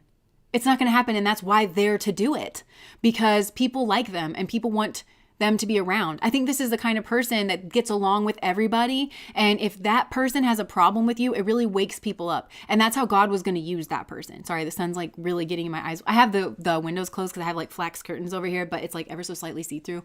It's just like hitting me just right. The sun is hitting them just right. To where they can like kind of finally see this. But yeah, because I feel like actually this person can turn. I just heard double agent. And that's how you feel. This person turned on you. They were a double agent and they turned. Really, this person, because Mercury, there's no door that Mercury cannot unlock. Well, imagine if this person used that for good in the mind. There's no door that this person can't unlock. And they're very intelligent and they're very good with their speech. So they can actually be that bridge. I just heard like the blood-brain barrier. So maybe for some, there was like some kind of substance or even food. I don't know, that like had some kind of impact on people, but like, this person can make people see. And actually, this is the kind of person where people are not going to turn on them and be like, oh my gosh, like you, bleh. They're not. They're going to be like, whoa. And then they're going to learn how to tone it down around this person. And the atmosphere would have changed is what I'm getting. The culture would have changed. And it's just because this person's socially likable. It's not even because like this person doesn't even almost need to be like the big hammer. They just need to say something like, you know, I really don't like you guys talking about that person because I really like that person. Because I'm hearing that quote again. Even when people are telling you that something wrong is something right, like this person, I feel like they don't even have to say that. Like, I know you're wrong. Like, okay, cool it. You know, like this is the kind of person that can just say like, okay, cool it. That's enough. And maybe for some, they don't even see themselves that way, but that's the kind of energy that they have. And also I feel like this person, they're casual or they have like they can turn anything into a joke and it like diffuses things. You know, where it's like, oh, is somebody a softie? And it's like your mom, you know, or something. I don't know what this person would say, but they would, you know, softie like your mom, you know, and just like turn it around and like, because people don't want to fight with this person. Because this person I think is seen as like kind and friendly and sociable and people like to be associated with this person socially. It is a kind of power that they can use for good. And just let people know that like, if I'm around, I set the social tone. I do it easily and with agility, not through force. And people will be treated fairly and kindly. And there are people that are special to me because I think a lot of people want this person's attention. This also could be a person that's like, well, I got to be fair to everybody. Okay, but what does that mean to be fair to everybody? Because if somebody's being slandered, I go back to that quote, when everybody's telling you that something wrong is something right. So if somebody is being slandered, there's some kind of like untruth. If everybody's being treated fair, Light 7FO, thank you so much for the super chat. Oh, thank you. Yeah, so then this person has to stand up to that. Isn't that fair treatment? There's also a difference between equality and equity. And so equity is the concept that equality in this instance is like everybody gets $3. Okay, and that's fair because you got $3 and you got $3 and you got $3, But equity is everybody gets according to what they need. Okay, and the picture that I've always seen with this is like these three people, very Goldilocks style, trying to peek over a fence. And one of them is just, they can see over the fence. So they don't get a box because they don't need a box. And then the next person can, they just need a little box to be able to see over. And then somebody else needs a bigger box to be able to see over. But it's because the goal is that all of them can see over the fence. So the end goal is what's equal. Everybody is at the same height now and everybody can see over the fence. And this person doesn't see it like that. It's like, well, I gave you 3 minutes of my time and I should also give them. And it's like, aren't people special to you? Because I feel like that's the thing. It's like, people should be special, that like kind of Libran dynamic. You were special. And so you actually they should have honored that specialness. That's fair. That's kind of what I'm getting. It's like, that's fair. You're special to this person. You have some kind of significant place in their life. So for some of you, it's like this was your partner, this was your best friend or something. Yeah, they owe you more. They do. Like, I'm not saying that this person should just like, I don't like it when it actually makes me feel very unsafe when people have that like unending loyalty, because narcissists usually appeal to that. Like, we're loyal to each other. Okay. And I remember I got in trouble as a kid because my dad was like, nobody should come at your sister or something. And I was like, she was objectively wrong, like in that situation. And he was like, why didn't you stand up for your sister? And I was like, well, I don't want to stand up for ignorance. Like, I'm not saying she's a totally ignorant person. I'm not saying it. But, like I don't want to live in a world where people don't get checked. Like, shouldn't we all be loyal to the truth? I was very confused about that for a long period of time. Also, it was confusing because this may like play into it, because I'm like, aren't you the guy that gets me in trouble like whenever we fight? And now you're saying that I should fight people? Like, you're confusing me, sir. Like, it's just, I feel like there's mixed signals here. Like, something here was mixed signals because this person kind of I'm hearing they don't have their head on straight in terms of social interactions, but I also feel like this person maybe hasn't been philosophical about their social interactions. Like, oh, well, this person is my wife or this person is my best friend. So, they should have more of like my time or something than just some random dude. Like, I don't know. This person seems like they're really weird about equality and like trying to be fair, but in their pursuit of fairness, the way that they go about it is actually some kind of unfair treatment really permeates around this person. I don't think this person is a bad egg. I don't think this person tries to be bad. I think that they're weak, and because they're weak, the space around them becomes a breeding ground for darkness. I think this person needs to adjust themselves and make that not the case. They need to care enough about that. I just saw children around this person. So this person could have children. Okay, this is a warning, because for some of you, this is like family. This is like a family situation. These people have kids. It's like a noxious environment. And I just saw the smoke is like on the ground level, and these adults are above the smoke, like the carbon monoxide or something. But these kids are down on the level of it. And so it's like, you got to care, man. You got to care. There's some noxious shit going on. And so I think somebody here's outgrown some kind of, like, they know people are messed up. I'm strongly getting a family connotation or a friend connotation. And they're like, well, it doesn't, that's just how they are. And like, I've learned how to deal with it. But meanwhile, this person's like in their 40s and they got little babies that brains aren't fully developed and they don't get it. And, so they do actually need to hold somebody accountable. There's a warning here. There's a real warning, and it has to do with children. I feel like I'm seeing the oldest and the second oldest. I don't know why I'm seeing that. Yeah, there's a warning here about kids where it's like they need more support than is going. And I just want to say it again. This person is not a bad person. They don't try to indulge the side of darkness. They're just so weak that it can take up root around them. And it actually makes for a playground around them, because it gives the darker forces in people and in society a cloak of like respectability, because they're associated with this person who is seen highly by, I think, all people. They're seen as like, so these are the people as well. If this is also reminding me of that movie, She's All That. There's a lot of movies in this one today, from back in the day, like with Freddie Prinze Jr. and Rachel Lee Cook, and how his sister in that movie, Freddie Prinze, she has to explain to him that he's a bitch magnet and that he better learn to go after the girl that he wants, or he's going to be stuck with one of the ones that's pursuing him that he doesn't actually want. And then it'll be too late. So for some, that's gone on in this situation. But this person needs to go after the energies that they want. They need to intentionally plant good seeds around them in their soil that they are associated with. Because as of right now, this person's kind of on the back foot and they just wait for energies. It's kind of flattering to this person. The Bayou, thank you so much. Pile 3 is resonating so much. Thank you. You're welcome. I'm glad.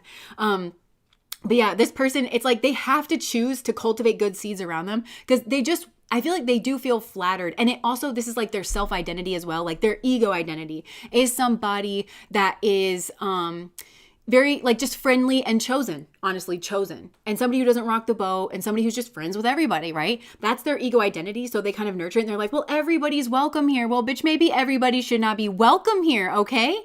Some people are rotten and some people are weeds in a bad way. Like they're going to choke out all of like, you need tomatoes and you need potatoes and you need cucumbers. We need to have a salad. We need to eat around here. And some of these people are weeds and they're choking out all the plants that we need for our own nourishment. And this person needs to see that. They need to intentionally tend their garden. But as it sits, they're on the back foot and they wait for people to choose them.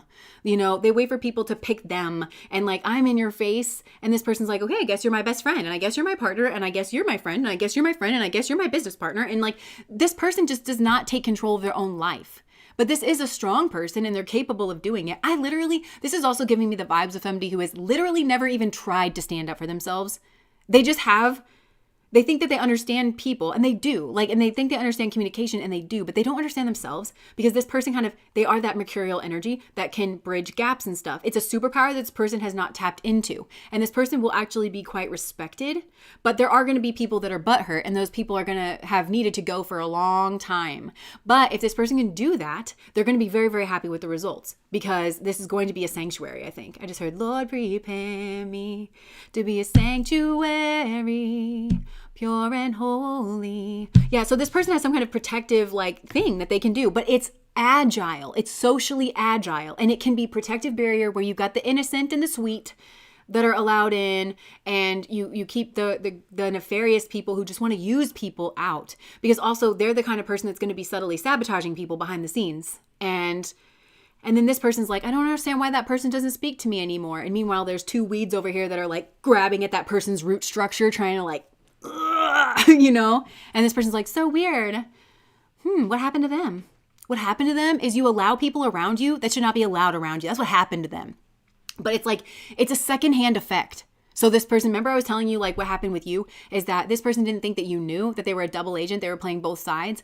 And then you did find out, you took some hard kind of stance against this person. And that's when they had to be confronted with, I guess the decisions that I make do matter. I think being passive in my life does actually matter.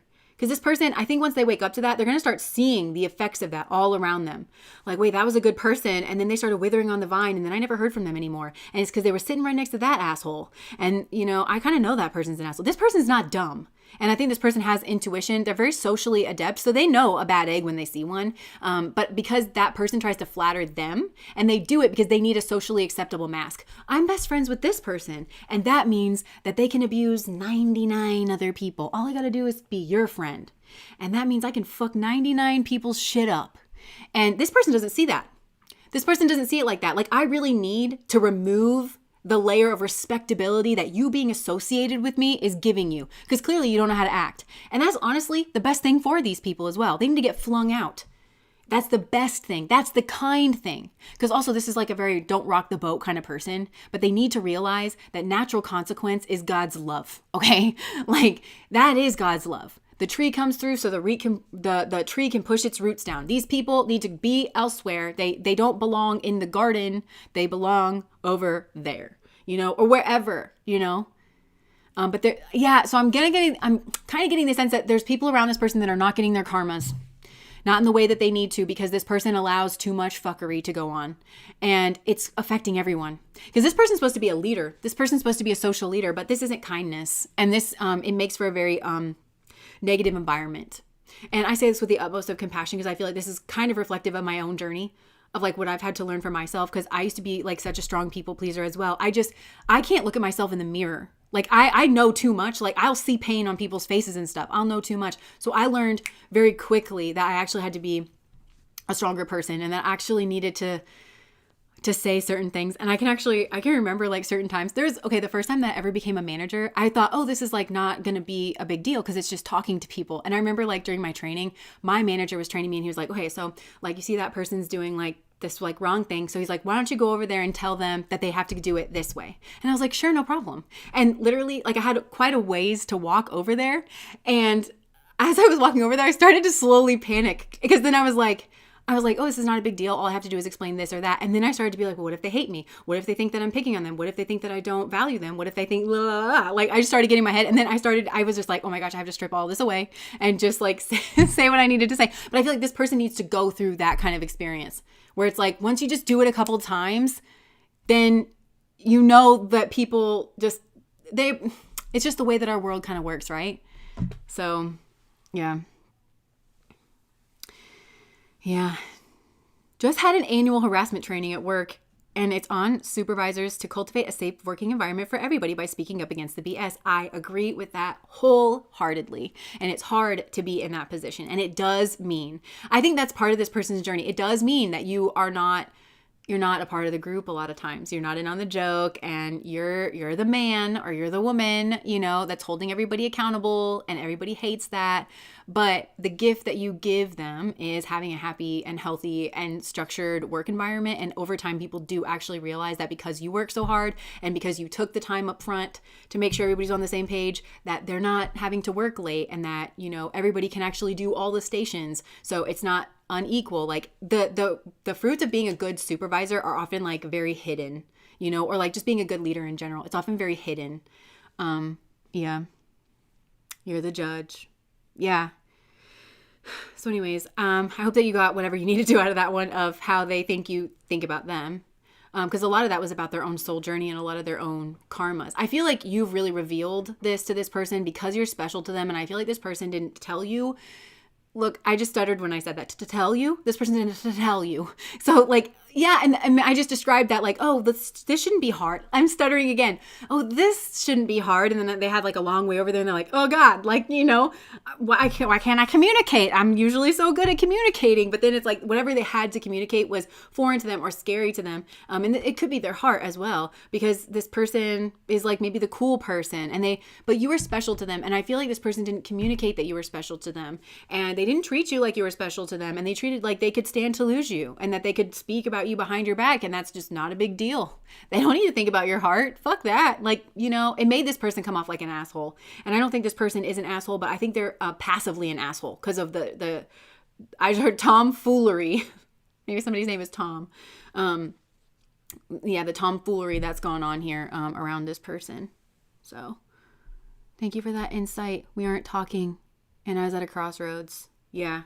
I think that would confuse you about this person as well, because you see this person as not struggling with their communication. So if this person isn't coming forward, I think it's actually more damning on this particular person's character than it would be on somebody else's, because you think, and for some of you, I'm hearing we communicate very well. Okay. Like, so you're like, I tell you stuff, you tell me stuff. What do you mean you can't speak? Like, that would confuse you about this person. Because I think you're like, if you're not talking to me, it's because I'm not important to you. Because this is a person that doesn't struggle to speak.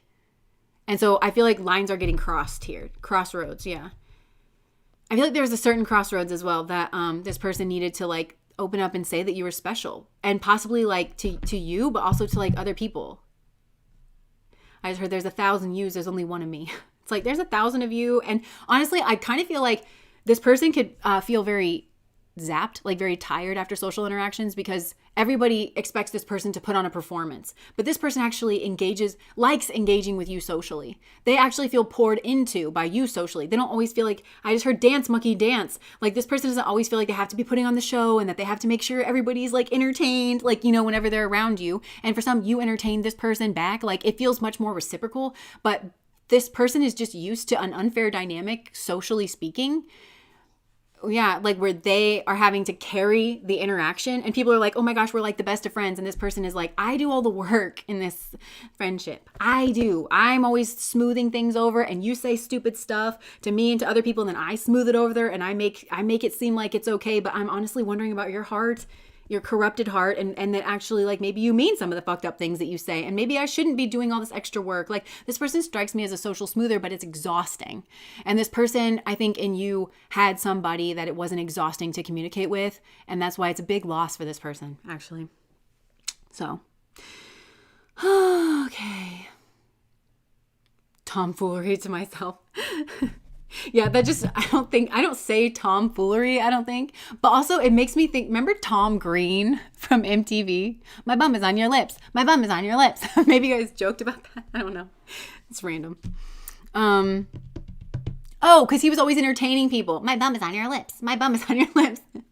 And this person's like, I mean, how? Maybe something serious happened to this person as well, where they were like, I can't have these people around me. I need support, kind of thing. Daddy, would you like some sausage? Yes, blast from the past with this reading a lot. Okay, I think that's all we have. Okay, I'm going to say this to you guys. That second pile, I don't like to mention it, but there is, with that nasty person, there is just this strong resistance to them being exposed energetically. Like, it freaks me out. I don't know why that's the case. I don't know if there was magic done in past lives. I don't know if it's just some weird demon immune system response that person has, but it's really something. Sometimes, like, when that negative energy comes through, and it lightened up once I moved away, but it's like, if I was going to tap into that energy, it was really trying to come at me, because it doesn't like being exposed. It doesn't like being made. So that second group, it's just, I feel like they try to come off much different than they actually are. Much different. And I just heard it's their bread and butter. So if it was to be exposed how nasty that person really is, I feel like they would lose everything. And honestly, again, I think that we get really, especially us good people, we get very squeamish around negative consequences, because it's like the only time that a truly big negative consequence would happen to you is probably unjustly. You are a kind of person that doesn't deserve that. I think you're the kind of person that is very naturally tuned in to yourself and the way you're coming across, and you'll fix your own behavior. And it's like, yeah, sometimes I do mess up, but then I'll just fix it myself, kind of thing. So for us, I think it's hard to be like, no, sometimes natural consequences need to happen. And that is exactly why, it's like, nobody wants to see people struggle, but that person, the facade needs to drop. They need to be left out in the cold so hard by literally every associate that they have. They need to be fired. This person needs to learn how to play. They need to struggle enough to where they need to eat a slice of humble pie and come back and speak the way that they need to speak to other people. And I just don't think that is such a stubborn energy, and they fight it so hard every time I try to expose them that it's like nothing is going to change that person except for going through some level of harrowing experience that frankly I feel like this person levies at other people all the time. They levy it at other people all the time.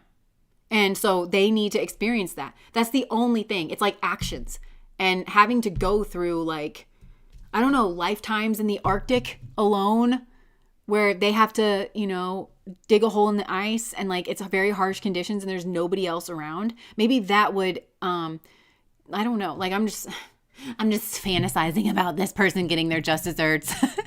Alex, he was like, stop thinking like that about people.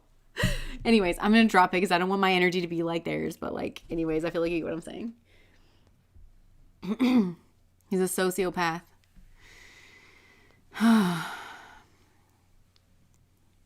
Is definitely having she's Uttara Bhadrapada's son. In this life, she's not supposed to be holding any soul debts over other people's heads. Interesting.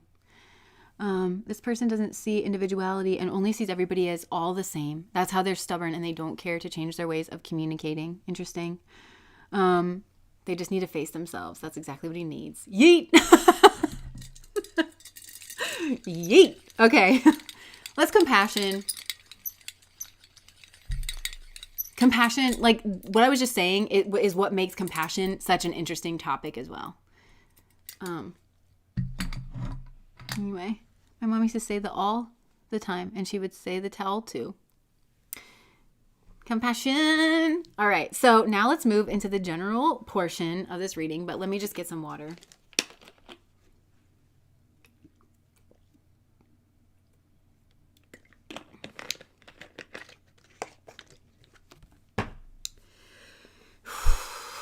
Let me just take a minute.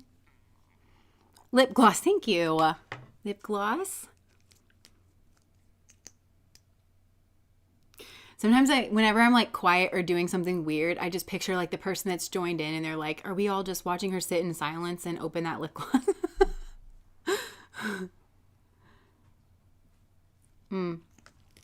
Twisting the spiritual power of Uttara Bhadrapada, I mean, to release on ego. Uttara Bhadrapada, I have an Uttara Bhadrapada moon in Vedic, in my Vedic chart. Uttara Bhadrapada is an interesting energy because it's extremely introverted. And it is like the height of Saturn. It's a Saturn ruled nakshatra. And we really like to keep to ourselves and usually study something because we are working on like our own self. It's a very self-focused nakshatra in the best way, but it's also very studious. And you really only raise your head to interact with people on a very like kind of limited basis or as is needed. And in modern times, it's like so weird to be Uttara Bhadra because we all have to like work for our dime and everything. So a lot of times I can feel like, I'm just speaking about myself, like I can feel like I'm really drained. I need a lot more alone time. But also Uttara Bhadrapada gets picked on a lot. They get overly critiqued a lot. And it's something that actually turns them into a dime. So it's weird if it would go the other way. Like I think I see what you're saying is like the twisting of that energy. Because a lot of times Uttara Bhadrapada is like seen as a servant or treated as a servant. And so they get so harshly critiqued, like they do one little thing wrong and it's like somebody really brings a hammer down on Uttara Bhadrapada, whereas actually somebody else could do the same thing and for some reason they don't get treated near that way. But that morphs them into somebody that provides a service usually that people get addicted to. And it's like, it's very, very high quality, but it comes through like very strong critique. Yeah. Oh, the sun would be different for sure. Your Mars and Venus are in it. Nice. Leah, I randomly just started wondering about how people in other countries perceive your accent. My accent? I don't have an accent though. Well, I mean, I guess, yeah, like to people that are like different from like a different place, I guess maybe I sound like an accent. Yeah. Wow, so interesting. Okay, let us move. I keep hearing that SNL skit. I've heard it since I closed pile 3 of that bitch is too turnt. Her style is not current. With Scarlett Johansson. I'm sorry. This is my butt as I lean against the wall. I shake it up and down. I move it all around, baby. Sorry. Okay. That was just for your entertainment. My husband was like, is everything fine? I think you're channeling me with the snapping thing. I'm Brazilian and you sound like a U.S. citizen. Thank you. I mean, I am a U.S. citizen and I sound like a U.S. citizen and that works for me. You sound American, very different from us Canadians. This is funny that we're talking about this. My mom's a speech and drama teacher. I don't know if I told you guys this. And she's from the country. And my mom's side of the family, thick ass country accents, okay? Like I get some phone calls from these people and I'm like, who gave this hick my phone number? Like, you know, it's just, whoa. But my mom, I noticed this with the show Friends. I didn't realize how much like Friends was in the zeitgeist, but you know, they're living in the city and they're like, you know, whatever. And my mom like got out of the country and my sister and I like would go there. I have a lot of other siblings, but we would see people riding on the horses and stuff. And we're like, why don't we get to have horses? Like, you know, why would you ever like give up having horses and things, you know? And she was like, I got you out of there. But she also has, I realized this later on in my life. And this is just me kind of like thinking that where I think she had like a weird thing about like the accents because she was very particular about the way that we spoke. At the table, very, very particular. She would always say like the way that you speak English matters.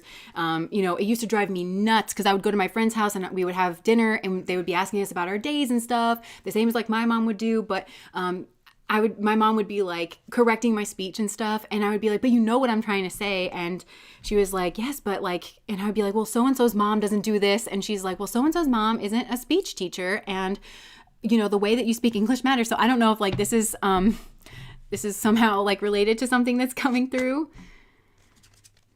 Yeah.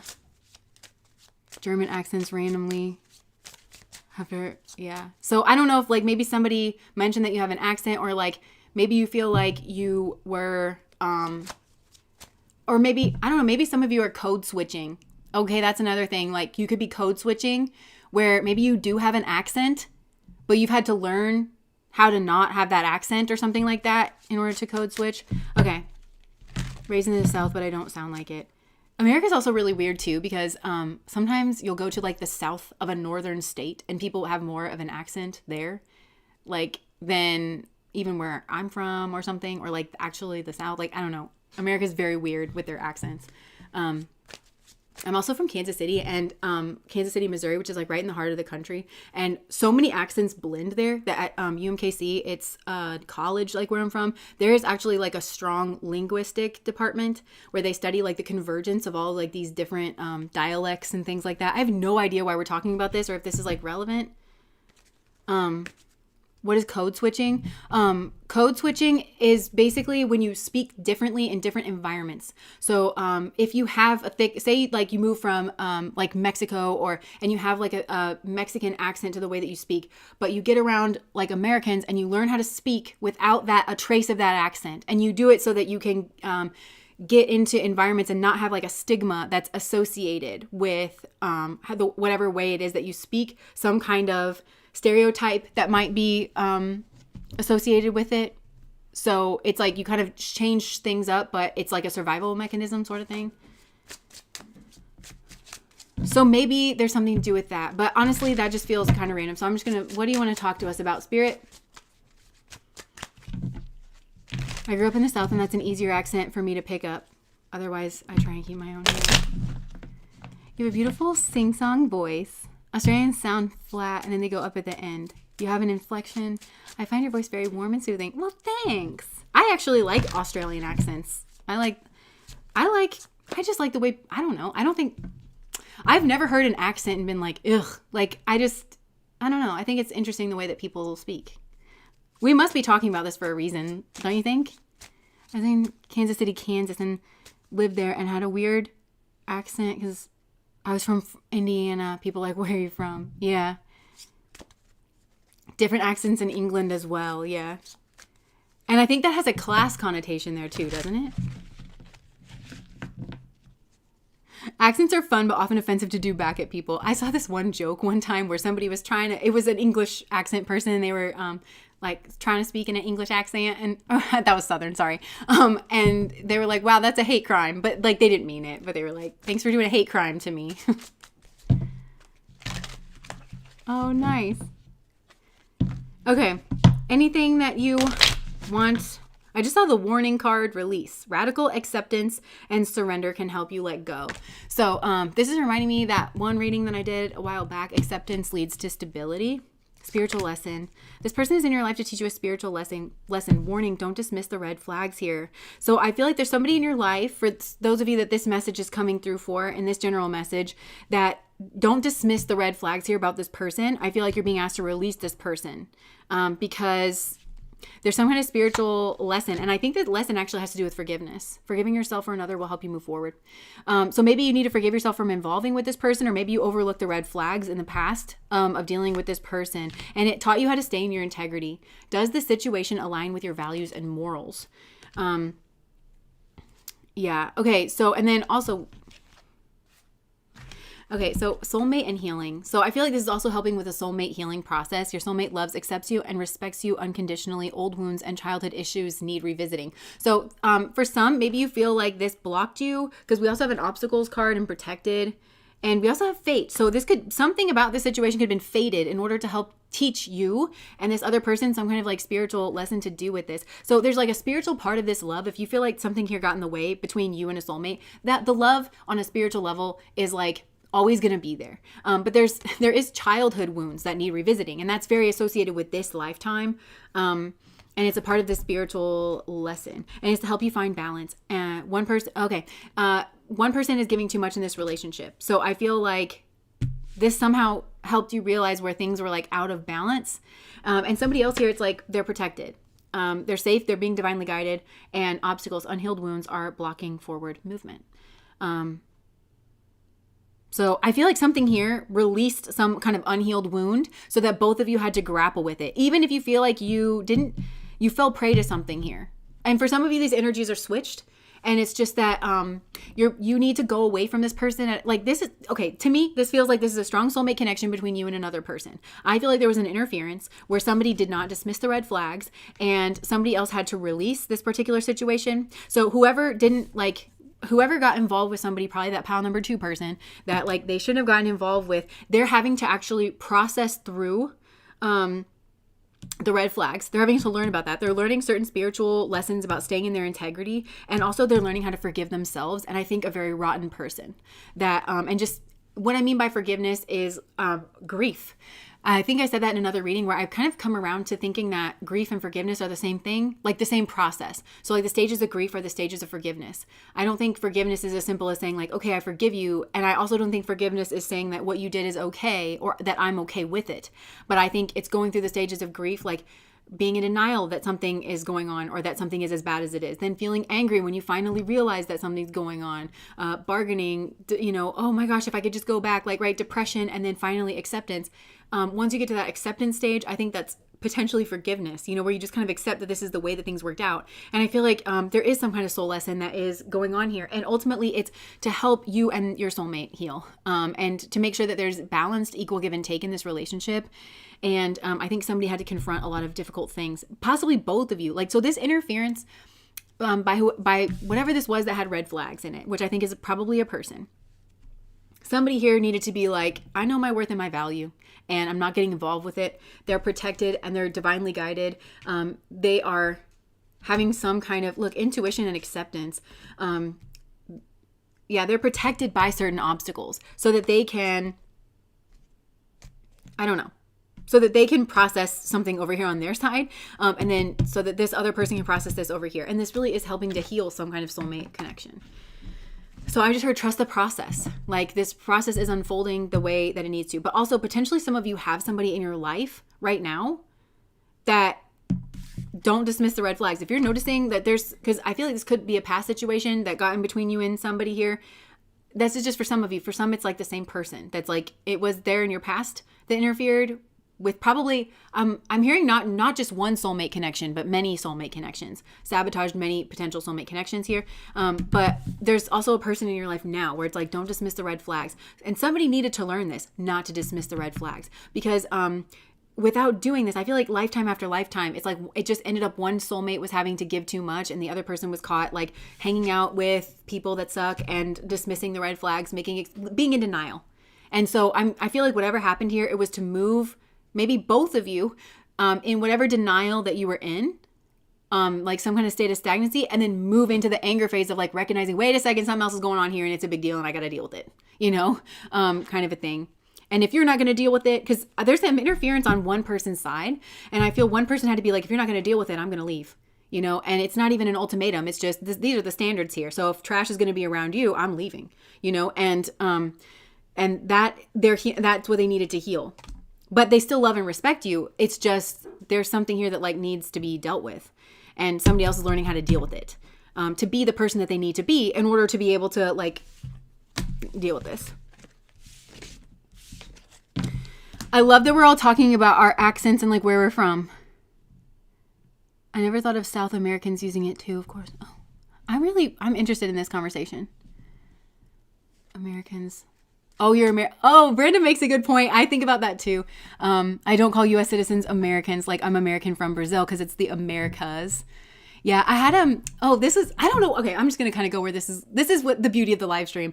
I took this Spanish class. It was like the history of Spain. It was one of the most interesting classes, and my professor actually was from Spain, and he was a very interesting guy. He had like old swords and stuff, and he wanted to create this hotel where you could go to different places and time periods. So you could choose, like, instead of just checking into a room, you would say, well, I want to stay in ancient Rome during the height of the Roman Empire, and like go and like you could, and the pathways would look the same. And I just thought that would be so cool. Anyway, he's talked about that. But he mentioned that when he was in America, like obviously he was there, that he had to fill out these forms, and on the surveys, it would ask you your race and ethnicity.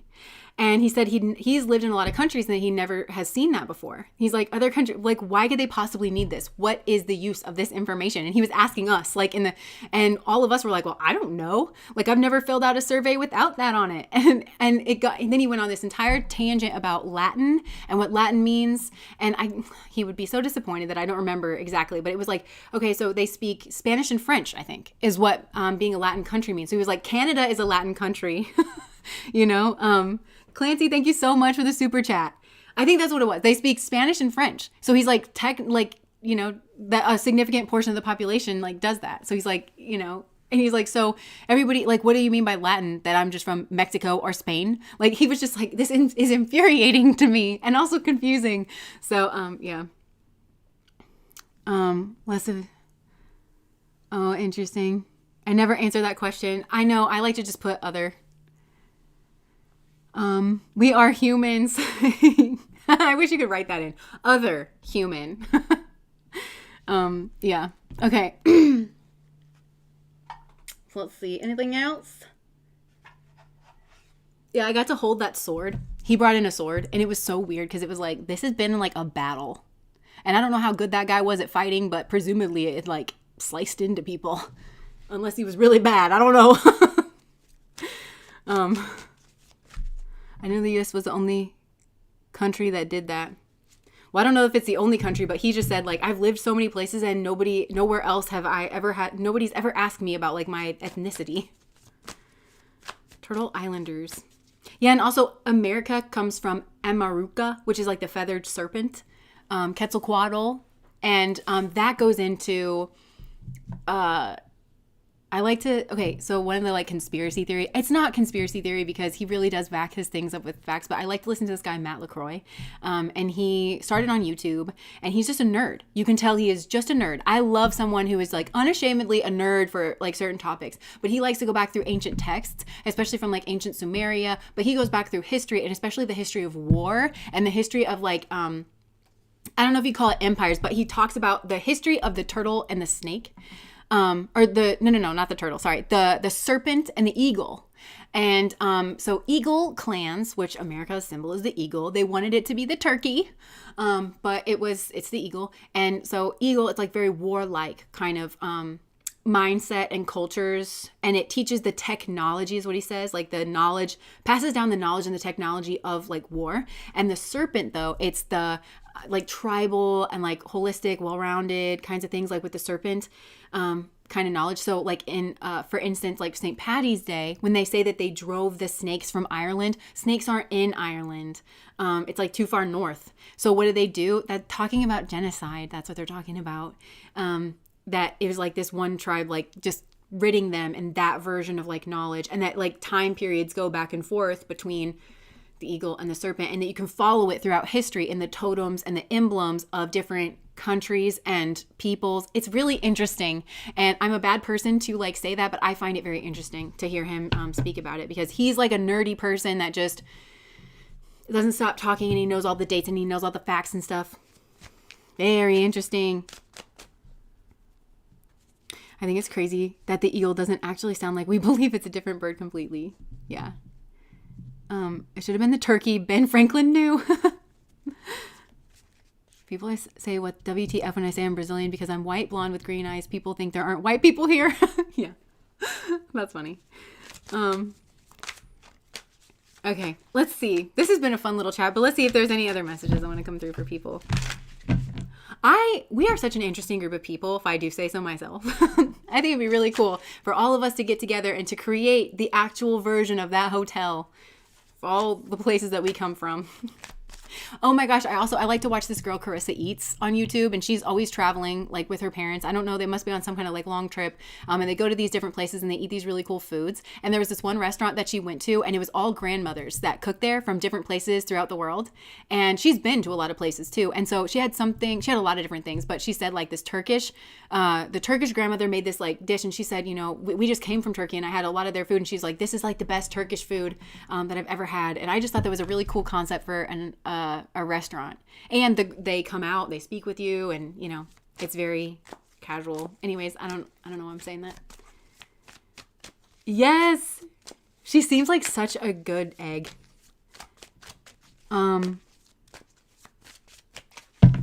Nice. Okay, anything else?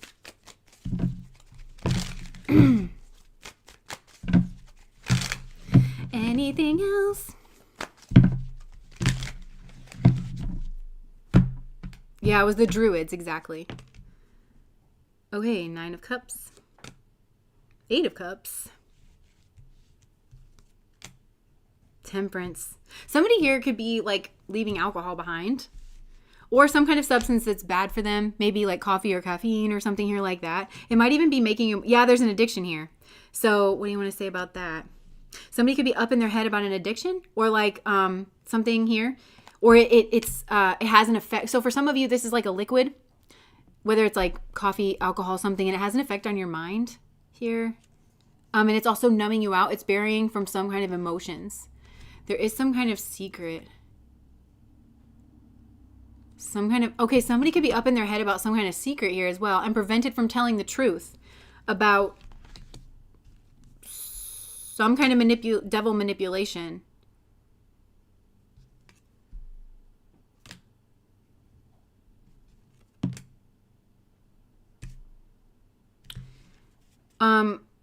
Or they don't want to tell the truth, maybe about this addiction, or what this addiction has kind of like caused them to do, because they're scared somebody's going to leave them.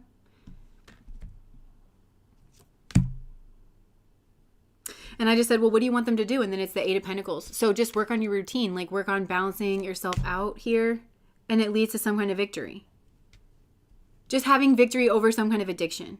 So I feel like there is an addiction here, and it's got somebody up in their mind. This is either you, or this is somebody that's dealing with you in the past, and they feel like this affected things between you. And this person was being very mature about their earthly stuff. They were being very mature about their money. They're being very mature about their stability. Somebody also could have paid this person to do something to you, or to like, I just heard bet. There could have been a bet here. Oh, but somebody just was like, bet, you know? Okay, but I'm also seeing somebody just like drink a bunch of like alcohol. So I don't know. Somebody was stuck in some kind of toxic lifestyle, and it moved them away from loving energy and towards some kind of karmic energy. Now they're all up in their head about it. There's also a reference to a pregnancy that could have been lost, or some kind of karmic situation. So basically like an addiction led to some kind of long-standing habit of immaturity, and this person's trying to come through and own up to that. Yeah.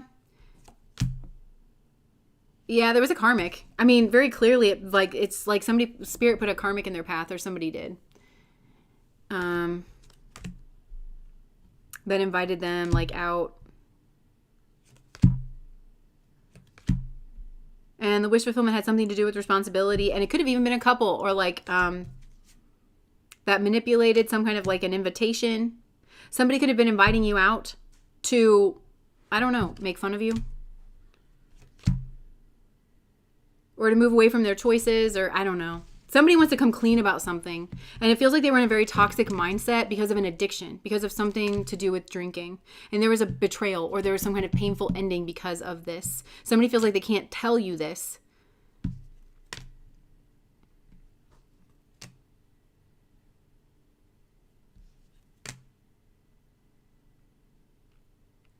They feel like they can't tell you this.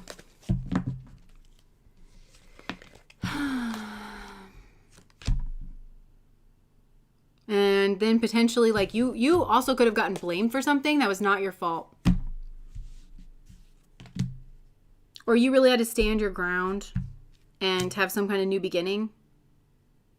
And now this person is walking out of the darkness that they were in, and they want to offer you their heart. They want to take a new beginning. There's something not right about this, okay? And I'm going to say this. I don't want to say this because I don't like this and I don't want you to get in your head about it. But for something could have been happened to, say I can't speak. Somebody could have put something in your drink, or somebody was trying to get you to drink. There could have been some kind of bet. It's a heinous and disgusting scenario. That's not for everybody, and please don't take this on. Somebody wants to tell you about this. Somebody wants to come clean about it. But they are up in their head about it because they're realizing, I just heard that they're dumb and that they're evil and that they're horrible. They're realizing that. But I feel like this person wasn't clean. Like they could have been on like DRUGS. They could have been an alcoholic. They were just in a very ugly energy, and it caused them to do some like ugly things. That's so specific. Please don't let that ruin your peace. And also, you didn't do anything to deserve that. People who behave in such a manner, that's a them problem. And perhaps it's their parents' problem as well, because they should have been raised better. But it's a them problem. Like they're responsible for their own actions. This person has a lot of hope. Oh my gosh. They feel like they shattered you. Did I clench my fist around something delicate? Did I shatter you? They oscillate between like feeling broken about this and feeling very hopeful about this, because they always feel connected to you, but they also have been holding back and they leave when things get hard. And there's something hard that I think this person has to communicate with you, and they don't want to. And yeah, there's something to do with the third party. Ugh. Am I right in feeling that they feel guilty? Yeah, I do.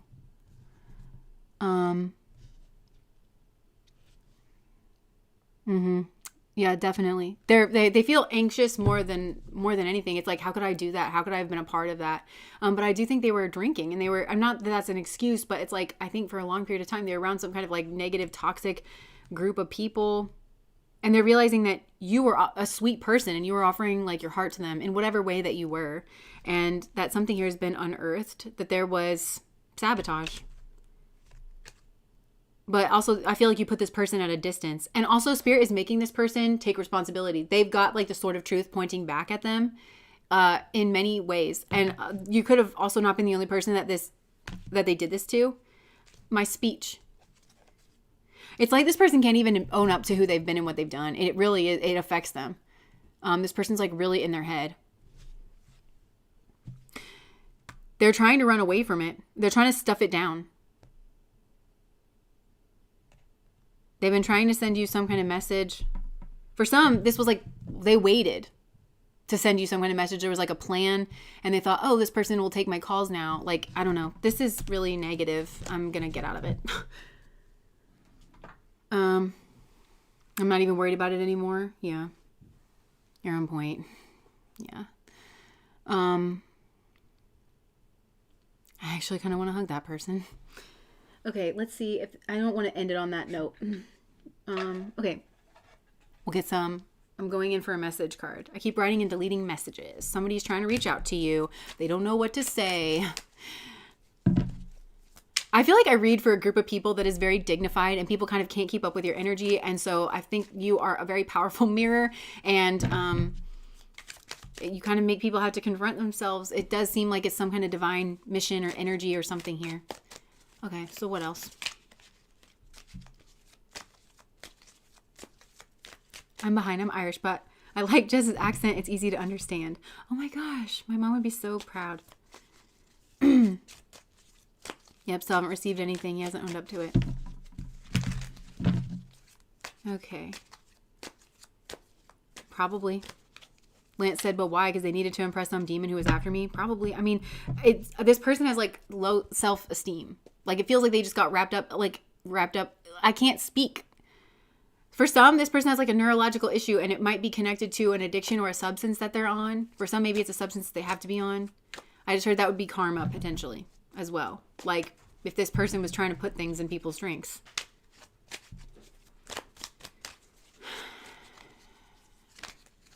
How about I'm sorry, I won't do it again. Yeah.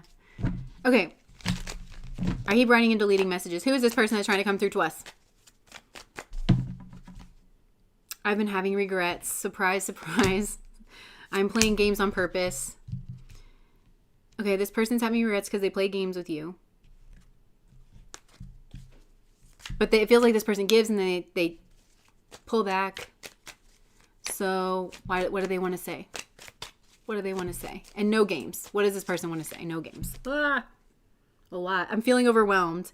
Yeah, they want to say a lot. They're feeling overwhelmed. They want to see you. They can't get over you, and they don't know what to do. Because it feels like this person played a lot of games, and so they want to come through to you. They want to, basically, I feel like this person wants to have an emotional vomit, like all over you, where they say, like, I'm lost without you. Please don't go. We have so much in common. I'm ready now. I'm not sure what I'm feeling. You've changed me, and I will be back. So maybe this person wants you to come back, but they've never met anybody like you before. This person's feeling like very romantic. I think they want to spend time with you alone. Like they want your attention, like fully on them. Why did this...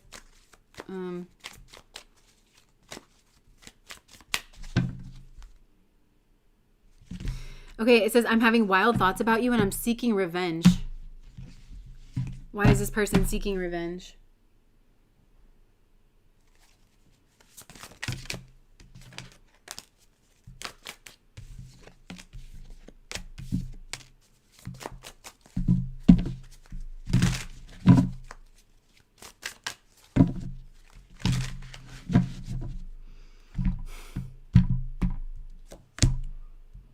Because you said goodbye to this person and their games and their fairy tale. So I feel like this is probably somebody you don't want to hear from.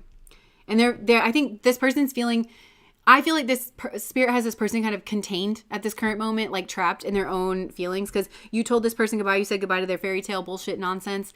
And now this person's feeling overwhelmed because they're being forced to confront everything that they did to push you away from them. And I feel like, yeah, and the fact that you're turning your back. But I feel like this person wants to relieve the pressure by reaching out to you. And they fantasize about sending you some kind of message and possibly picking up where they left off with the games. But it's because they don't have like healthy skills. But I feel like actually this spirit has this person in some kind of timeout where they have to think about what they did. And they're acknowledging here that they play games. And they just thought that you would put up with this forever, this person. They really did. And they're arrogant. Like even though they did all of this and they know, they're still arrogant. This person is like, he looks like he's like kind of looking down his nose a little bit. And like that he's still standing in a very prideful stance, even though they are acknowledging that they played some kind of, like they had you on this kind of ride.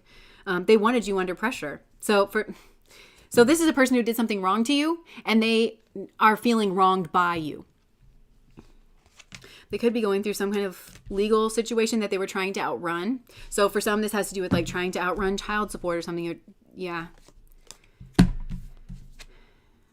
Or it has to do with like a traffic ticket or I don't know. And this person's just left with the memories. For some, you were married to this person and you left this person. Anything else? Dang. Pregnancy. Fake news, DNA. Pop the question. For some, this person was trying to get you pregnant, or like they could have married somebody that they got pregnant. Why is this coming out? My way. For some, this person could have gotten you pregnant. I don't know. So for some of you, could have been married to this person. They got you pregnant so that they could continue running their games on you, and you figured it out and you left anyways. Yeah, you ended things. Because maybe this person was having a workplace affair. But look, this is this person's energy, my way. Selfish, stubborn, arrogant, pride, and ego. And you rejected this person's arrogance. So that's a good place to end it. Rejecting arrogance is always a good place to leave things. Yeah, this is a lot. Okay, I feel like I read for people that I think you're bright lights, and I just think that people want to control you, and they've treated you in very like inconsiderate ways, and like we're all processing through this together, like our own versions.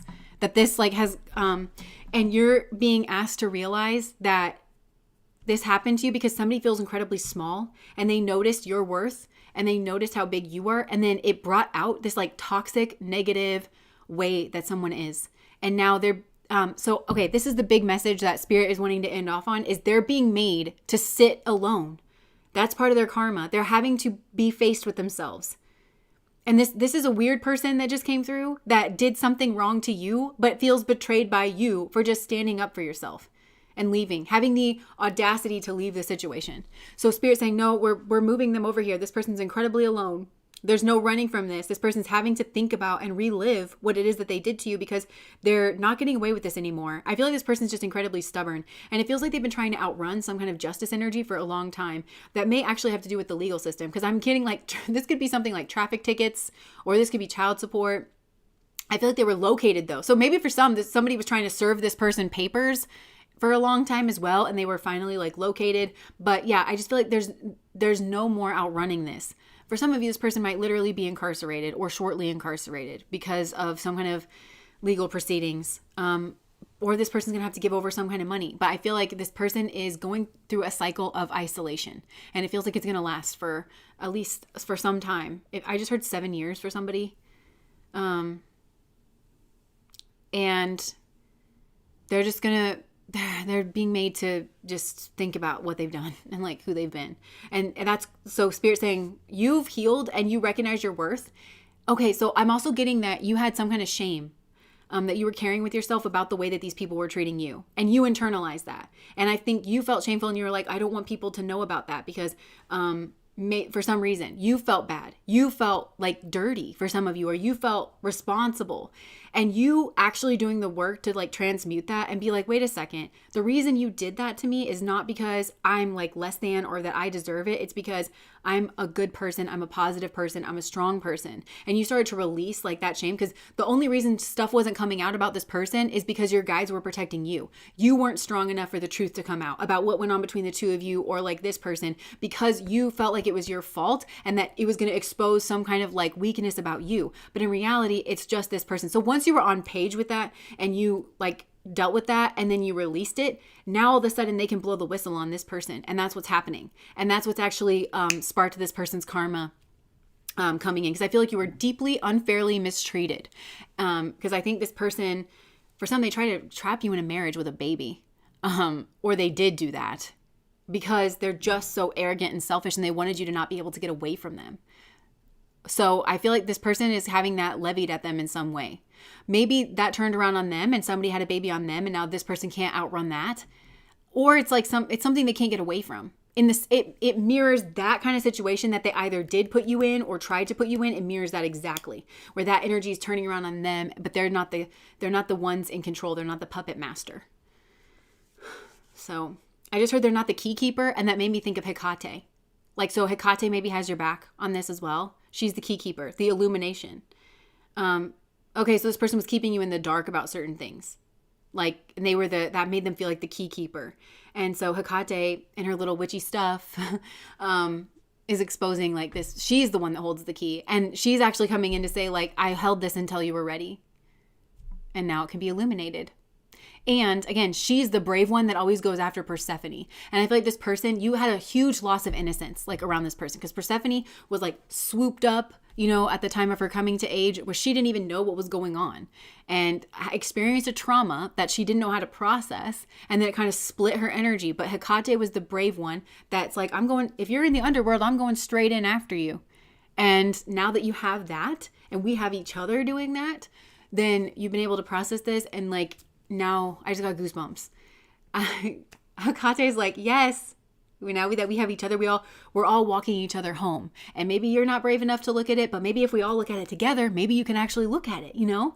Maybe I'm not brave enough to look at it, but maybe we can all look at it together. Like, we are all helping each other. And because of that, we're getting our justice. And that's what I feel like is going on. So, yeah. Your display name is Persephone on your instant messenger too. Nice. What the point was, because as far as I know, nothing was ever done to me when I was out. Maybe they just wanted you to be asleep. I don't know. Okay. Spot on. Thank you so much. Nice. Yeah. Pregnancy, betrayal, addictions. Yeah. The truth is stranger than fiction, honestly. A lot of times. So, all right. I think that's what I have for you guys. Thank you so much for being my people. Thank you guys for showing up. Thank you to everybody that gave me super chats today and who support me on Patreon. We do have a Patreon reading tomorrow, and it's on their hidden feelings. Some interesting things came out, and we have a reminder that the everyday magic candles are 30% off while supplies last. So, okay, if you want to stock up on those. All right. I'm going to go eat some tacos. Actually, we're having chili. And I'll see you guys when I see you. Bye.